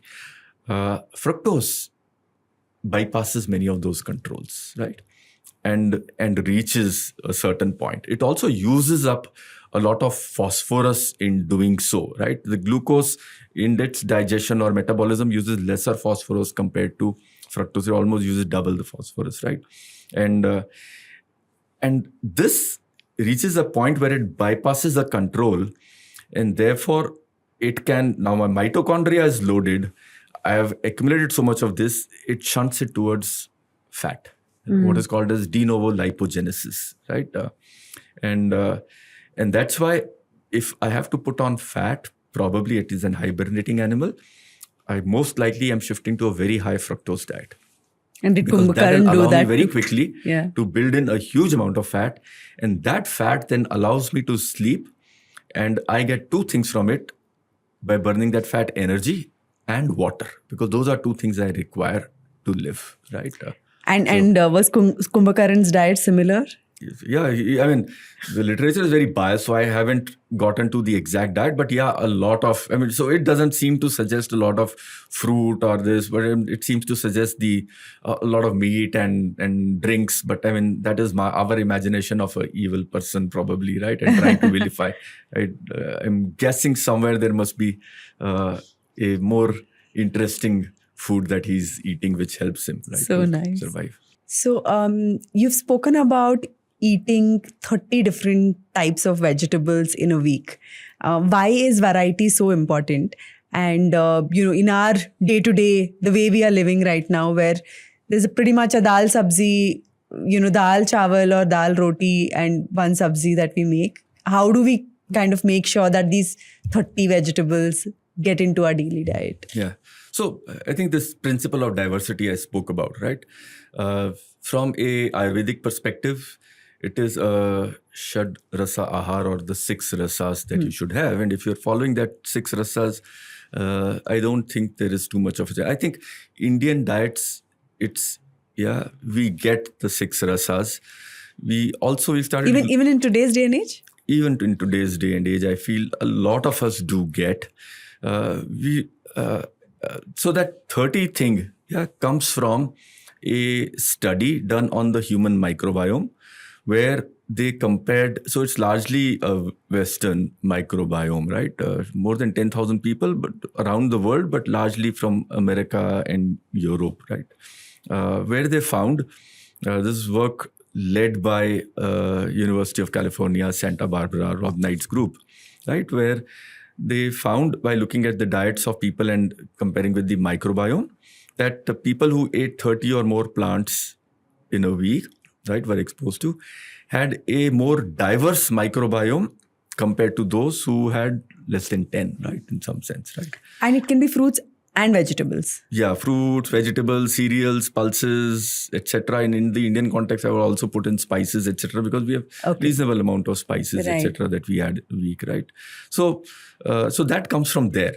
And the relationship to health is because all the microbiome studies are pointing to one thing. The general belief is that the more diverse your microbiome, maybe the more healthier you are.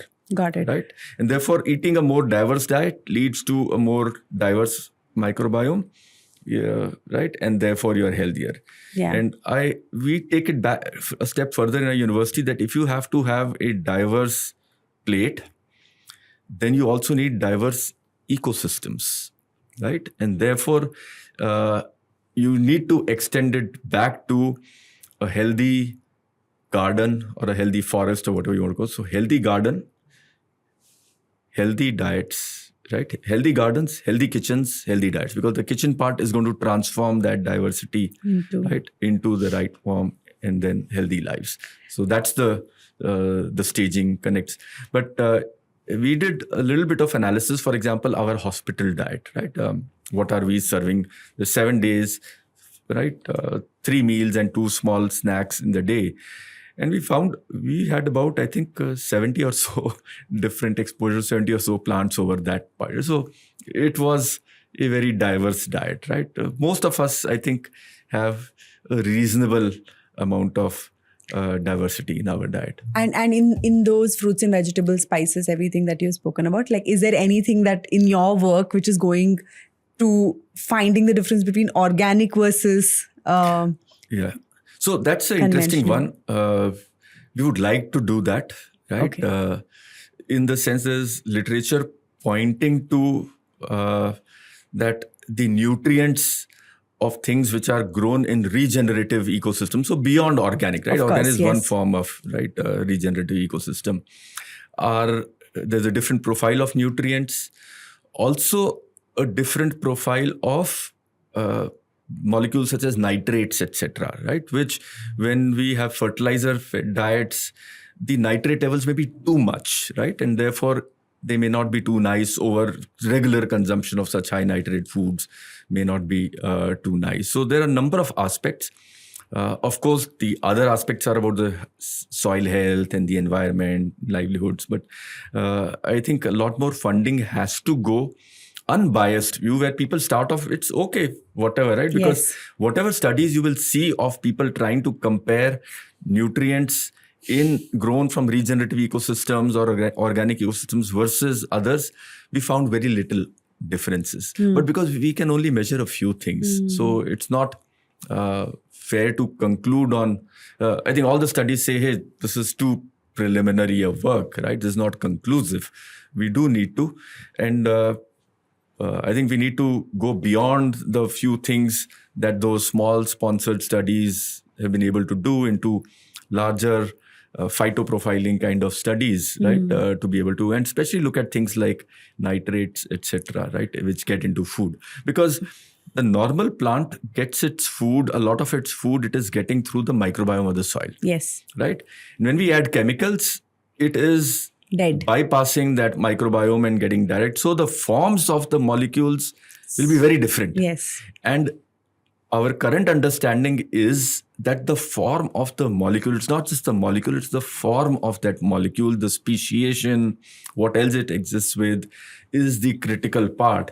And reducing it to a particular atom or a molecule is probably will lead to Myopic conclusions, view. which myopic Yeah. views, wrong conclusions. Yeah. Right? Yeah. And what about like soil organic carbon and the impact of that? Like, is that something that is being studied in terms of regenerative food that is grown in regenerative farms, gardens? Yeah.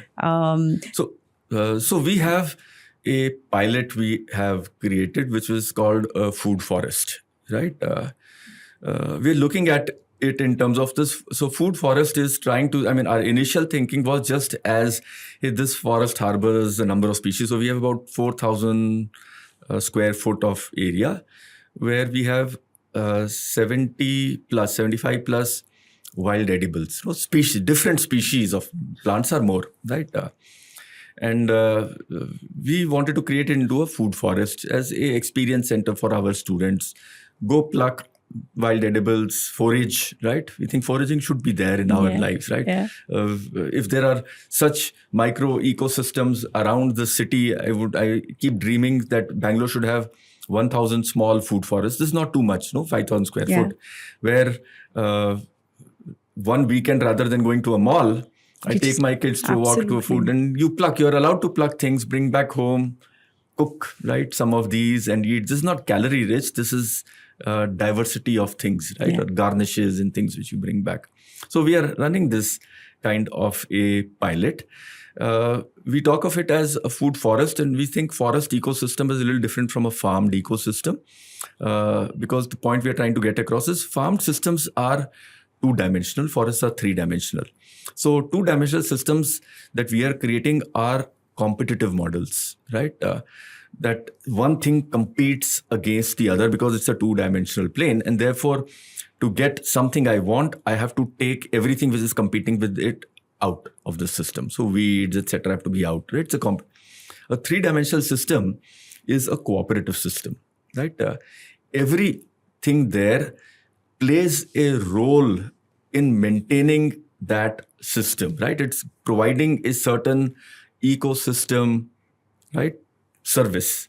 Some building nitrogen, some building carbon, some providing support, some providing pollinators, attracting pollinators, etc. Some providing shade, right?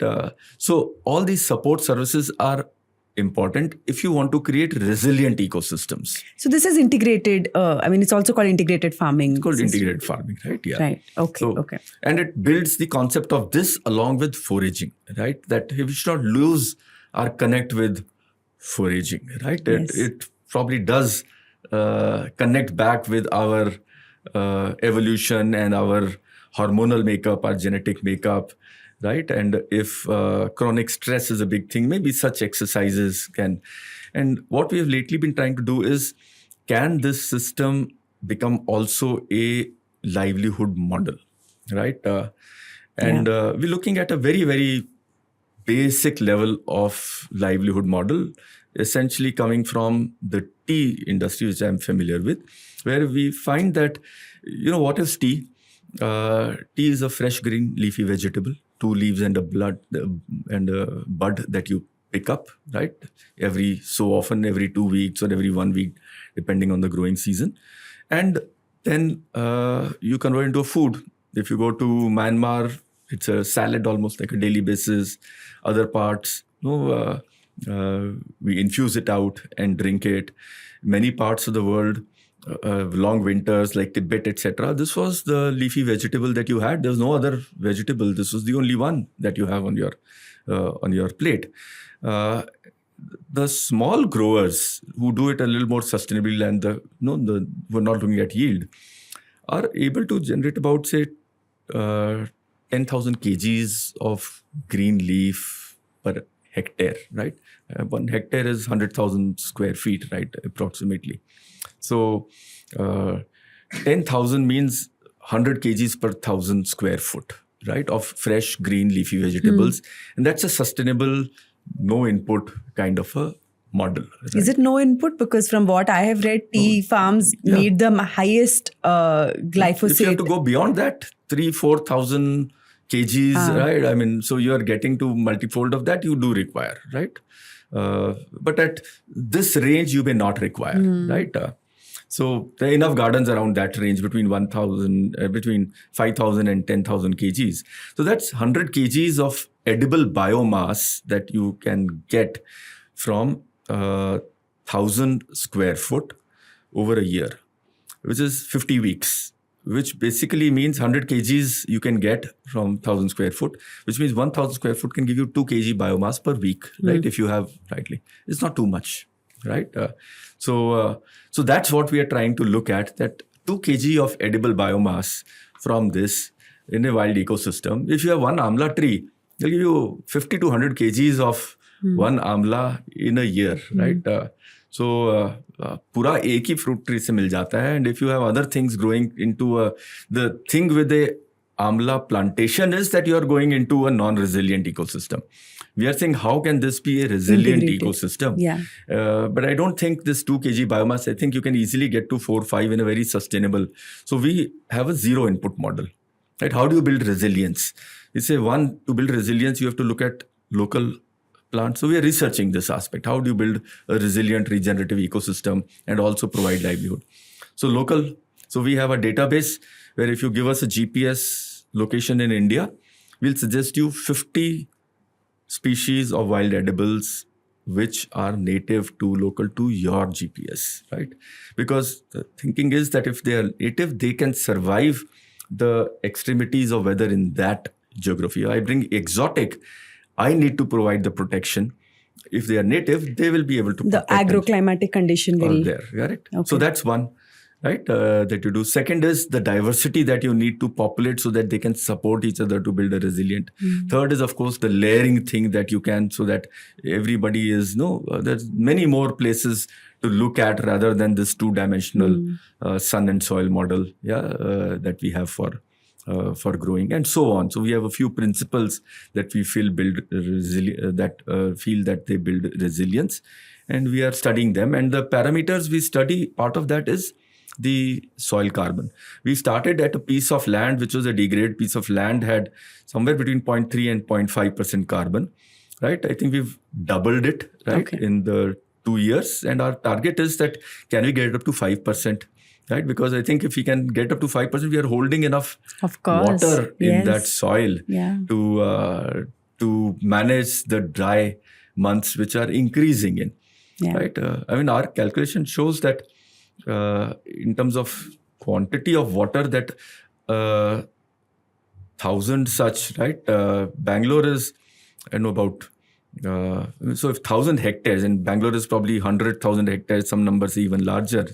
So if that kind of food forests are there in our community, we'll hold water, at least a day's supply of water, fresh water for the whole city, right? And we'll have to do the math, how often it can get replenished, etc. But it can therefore provide these wild edibles with their very different molecular phytonutrient profile, we say, beyond macro and micronutrients, right? That can be on everybody's tables at a low cost. So toying with that idea and seeing how that can be a reality. And all this work that TDU is doing, is it accessible for general public? Yes, we conduct every month. On this part, we conduct a workshop where people who join the workshop, they spend some time in the food forest and pluck stuff. And then the second half is they come to the kitchen, which is right there. And then they cook it and eat that stuff and see how it tastes. And also get to understand the culinary science. Got it. But the other things that you spoke about, like, whether it is moong dal, urad dal, all this knowledge that you're sharing today, if someone wants to consume more of this, is there a place that they can go to read? So we do... the reading part is not in a very coherent manner. I guess the reading part, we have to start writing books now. Right? Popular science books or food books, where it's in a way which is easily digestible. Right? I also worry about writing things down in this that should not become prescriptive. Because this is all evolving science, right? Whenever I give a talk, actually, I start with a disclaimer that I'm an academic. It's easier for academics to see things because, many of the things I'm saying today may be proven wrong tomorrow, right? So it's easier as an academic to go wrong and work on. More difficult for food industry to do so because they have actual assets invested in them. Right? So. What's your take on this whole protein wave that the country is right now going through? Well, so protein is a very important nutrient, right? It is a key nutrient for us. So what is a protein, right? Firstly, we talk about protein. What is a protein, right? Or what is the human body? And why are human body or all living things, right? What makes them so special, right? All living things and human bodies, we are made of a number of machines which are running in synchronization with each other, right? And what are those machines, right? These are machines doing tasks, right? And what are tasks that machines do? Machines do pick-up tasks, right? You go back to your high school physics, levers and things. I'm picking up things, dropping them off, or a scissor, and I'm cutting things. So those are, right? Or I'm stretching and relaxing. And these are the things so these are the three basic things: stretching, contracting, cutting, and holding things and leaving things, right? And dropping them off. Hemoglobin, right, is a protein, right, which specializes in one task of picking oxygen and dropping it off, picking carbon dioxide, dropping it off. Our muscle cells are a specific protein which contract, expand, and as a result allow us to move, right?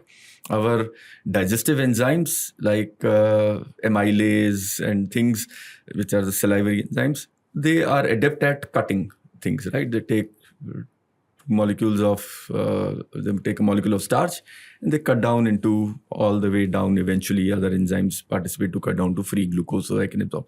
Those are three main functions of proteins, right? Sure. And these are machines, simple machines. And we have equivalent of those machines in our real world also. You have a caterpillar machine which picks and drops. You have scissors, right? And so on.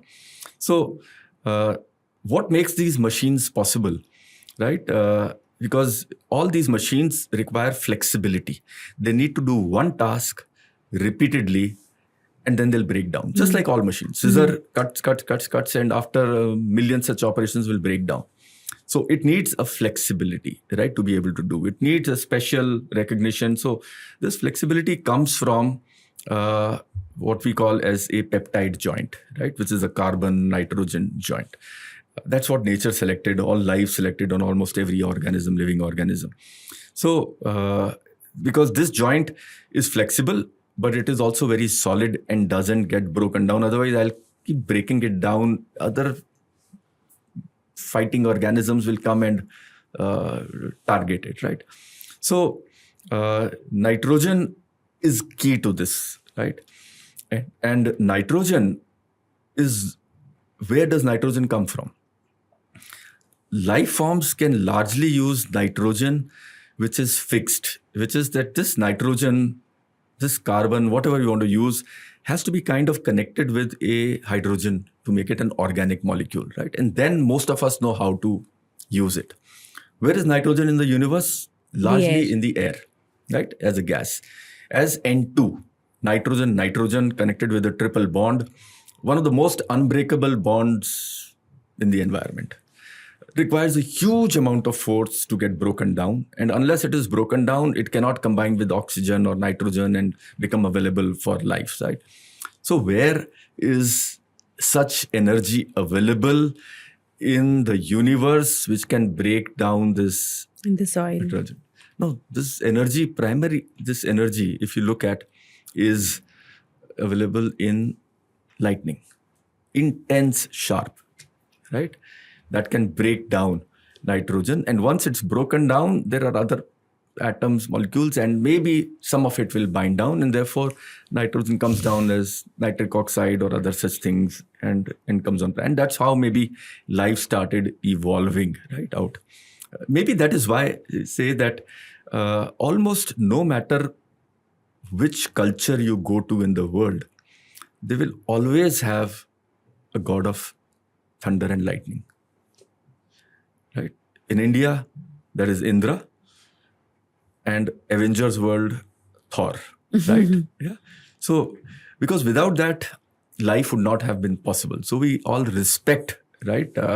That, because it's bringing not just water down, it's bringing nitrogen down, even if there is no nitrogen in the soil. Right? That comes way later.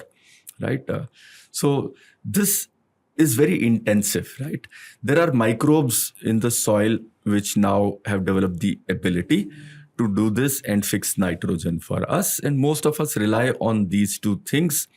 But human population, as it has exceeded its limits, some calculations show that today half the population in the world is supported by nitrogen fixed in chemical reactors by the Haber-Bosch process, right?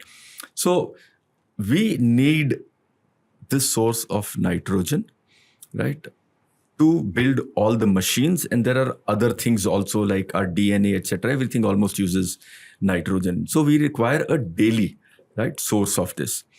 We call it, where does nitrogen for us therefore exist as humans and some of the other animals, is the nitrogen which has been incorporated into plants and animals. And where are they storing their nitrogen? They are storing bulk of their nitrogen in proteins. And therefore, we eat the proteins which are there basically to get two things, either nitrogen or get what we call as essential amino acids, right? Because we make our protein machines by using amino acids, these building blocks. These are the bricks that we use. We don't take nitrogen and build it per se, right? We get it through these bricks. And there are about 20 such different colored or shaped bricks. You can call them, the analogies with Lego blocks, right? To be able to make the machines that we require, right? For some reason in our evolution, there are 9 that we felt we will be able to get from outside. So I don't need to invest into making a factory to make them. Therefore, we are dependent on the outside world for those 9 and maybe a few more, right? So we are looking the other amino acids. If there is enough nitrogen in the body, with the other carbon and oxygen, I can actually reconstruct. In sulfur, I can reconstruct some of them. But these I need from outside. So we are eating proteins, breaking them down into amino acids, and these amino acids we then absorb, and then we reconfigure into the kind of machines we have. We have about 20,000 different machines in our body. Way more if you look at all the isoforms of them, but 20,000 because we have 20,000 genes. Every gene, our recipe book, is essentially a step-by-step manual of making one machine or one protein, right? And some of those proteins are enzymes and some of those proteins are muscles, right? But all of them doing one of those 3 tasks that I mentioned. So we need protein, right? Now, what has happened? I mentioned that, so why this protein wave, right? So one is that if you get into a aspirational world where people want to look more muscular, right? You can't deny that, right? There is a direct relationship between the protein you consume, the exercise that you do, and the muscle mass that you will accumulate. You can't be Yeah. this physical appearance bigger. So that's driving one reason. Yeah. The other reason is, of course, that if you're living long enough, I do require good musculoskeletal strength, right? And therefore, especially, right, our understanding of sarcopenia, which is loss of muscle mass as we age, right? See, our body, we were not designed for living long, 60, 70, 80, 90. There's no purpose, right? So while there may be protein in my diet, right, the mechanism of converting that protein, that amino acid into muscle, right? Our body says, hey, my use of this is open, this is done, this individual is done, has had kids, has everything, now burden on society. So I'm not going to be looking at, does this person have enough structure, enough strength when they are at 60? But today we want to run a marathon at 60. Fauja Singh, who's one of my heroes, right, was running marathons at 100 plus. He died of an accident very recently, right? But 100 plus, he was running marathons, right? So we now want to run a marathon at 60. We want to be climbing and going out on treks at 70. When we are traveling by air at 80, we want to be able to lift a bag and put it on the upper cabin of the plane that I'm traveling in. For all of those, I require musculoskeletal strength. You look at many of the people in India, elderly, they are afraid to cross a road because they are not sure whether they can cross a road in the time that the signal allows them to. They need to hold on somebody's hand to get, right? That is pointing to a certain deficiency in musculoskeletal strength. And so part of it is muscle strength or muscle adequacy. Yeah. And because our signals of being able to push proteins we are eating, amino acids we are eating into muscles reduces as we age, one way that science is telling us is if you eat higher level of proteins, maybe, and there's signal amino acids like leucine, people talk of, which triggers the pathways which will lead to muscle building, which is why people are beginning to consume a little more. Right? And that is that if you have to live long, musculoskeletal strength is important. So also the whole muscle-centric theory, which is we eat a lot of food which is very rich in carbohydrates. So we are getting proteins. Most of us are getting adequate proteins. Yeah. But I am getting adequate protein with a lot of carbohydrates. Right? But my lifestyle doesn't require that carbohydrate. I want to cut down on that carbohydrate. But if I cut down on that carbohydrate, I'll also cut down my protein because I don't have a protein source, right? My proteins come from being vegetarian on most days, right? My protein from rice comes with 8-9 grams. Every gram of protein from rice comes with 8-10 grams of carbohydrates. Every gram of protein from wheat comes with another 5 grams of carbohydrates. Every gram of protein from a dal comes with 3 grams of carbohydrates, right? So because these are my big sources of proteins besides some meat, some milk, etc., I have too much of carbohydrates than I need. So I need to therefore look at ways, can I, now that my physical activity is reduced, either I increase my physical activity and I can go and run a little, but most of us can't do too much of that. Yeah. I mean, we're doing, but even in spite of that, we have too much of carbohydrate load. And therefore, I'm looking for more cleaner, can I reduce the carbohydrates? So I'm looking at, can I extract protein out? Right? And we have the paneer technology with us. And we're looking at, hey, can I apply it to my cereals? Can I apply it to my plants, etc. as well, protein sources? And so that is all feeding into it. Got So it. I think at a level, for a country like India, there are multiple stories of protein. What we hear are these stories which are relevant only for a very small population, which is probably looking for, firstly, it was looking for good muscular strength. It started at the gym level, has percolated down to other segments where we realize now that, hey, if I need to be having good strength at 60, maybe I need to think more of my protein.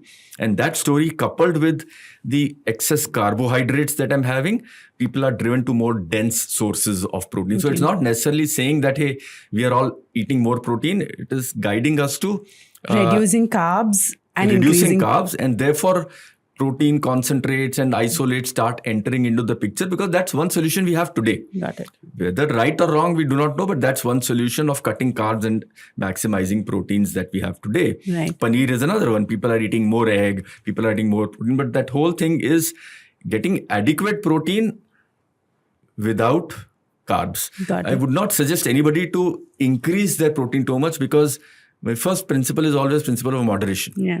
Right? And all of us don't need to have that physique that, while athletes may, but there's no evidence that athletes are fitter at 60 compared to people who are not athletes. Right?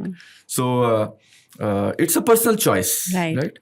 So my protein story is a little different. Right?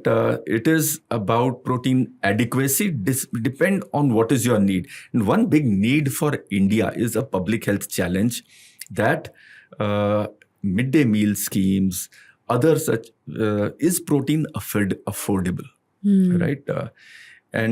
Or has protein become an elitist story, right? That it is more and more of it is being sought by fewer parts because they want a higher protein diet. Yeah. And what will it do to a ingredient which was already, right, very expensive? And therefore, should be an urgency in looking for proteins for the masses, quality proteins for the masses. Right. Yeah. Okay, one last question. Yeah. If there is one thing that children in schools today should learn about food, what would that be? Yeah.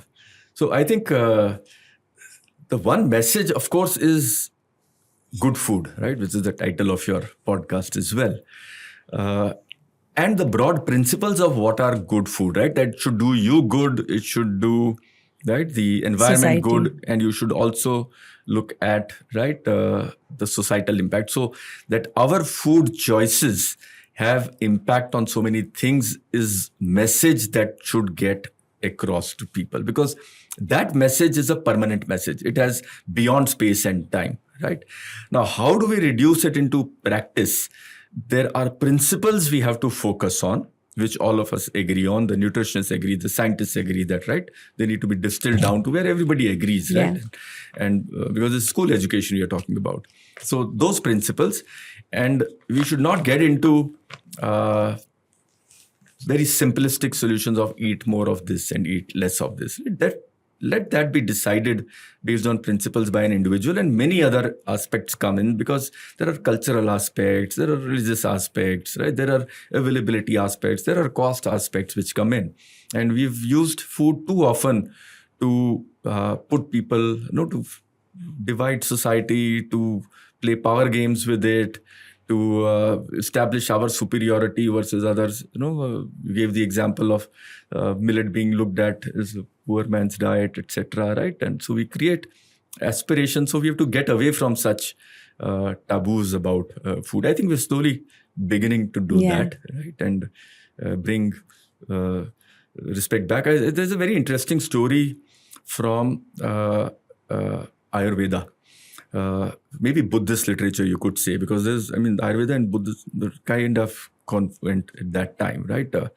And there's a student called Jivak, right? Jivak, right?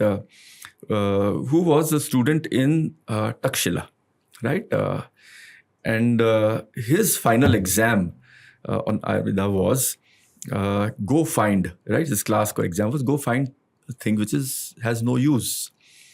And all the students went out into the world. Some came back the next day. This is no use. Some came back after a week. This guy doesn't come back for 3-4 months. And then he comes back, he's forlorn, says, I think I failed. I couldn't find anything which is no use. And the teacher, of course, says that you are the only one who has passed, because everything has a use, right? It's the context, the amount, right, that decides whether, what it will do to you. But otherwise, everything has a use. And this Jivak is a very interesting personality, because he became the personal physician for two very famous individuals. One is Ajat Shatru, who was the king or the royal. Yeah. He was a royal physician too. And the other was Gautam Buddha, right? So the spiritual leader Yeah. of that time. So both the political and the spiritual, he was their personal physician. And so I think that's the story, that everything has a use. Can we use food, therefore, in another context, is to unite people rather than divide people. Yeah. Beautiful. Yeah. I think this has been a very an episode which is full of knowledge, wisdom, and principles. Thank you for sharing all of these with us, and I hope that it sets all of us who are watching on a journey towards good food. Yeah. Yeah. Thanks for giving this opportunity, and looking forward to working more closely with the Akshayakalpa. Yes, you right? should visit the farm for sure. Yeah. Like, I think the entire team of students can come to the farm and spend some time there to Yeah. see what we are doing. Yeah. Yeah. Thank you so much. Thank you. you.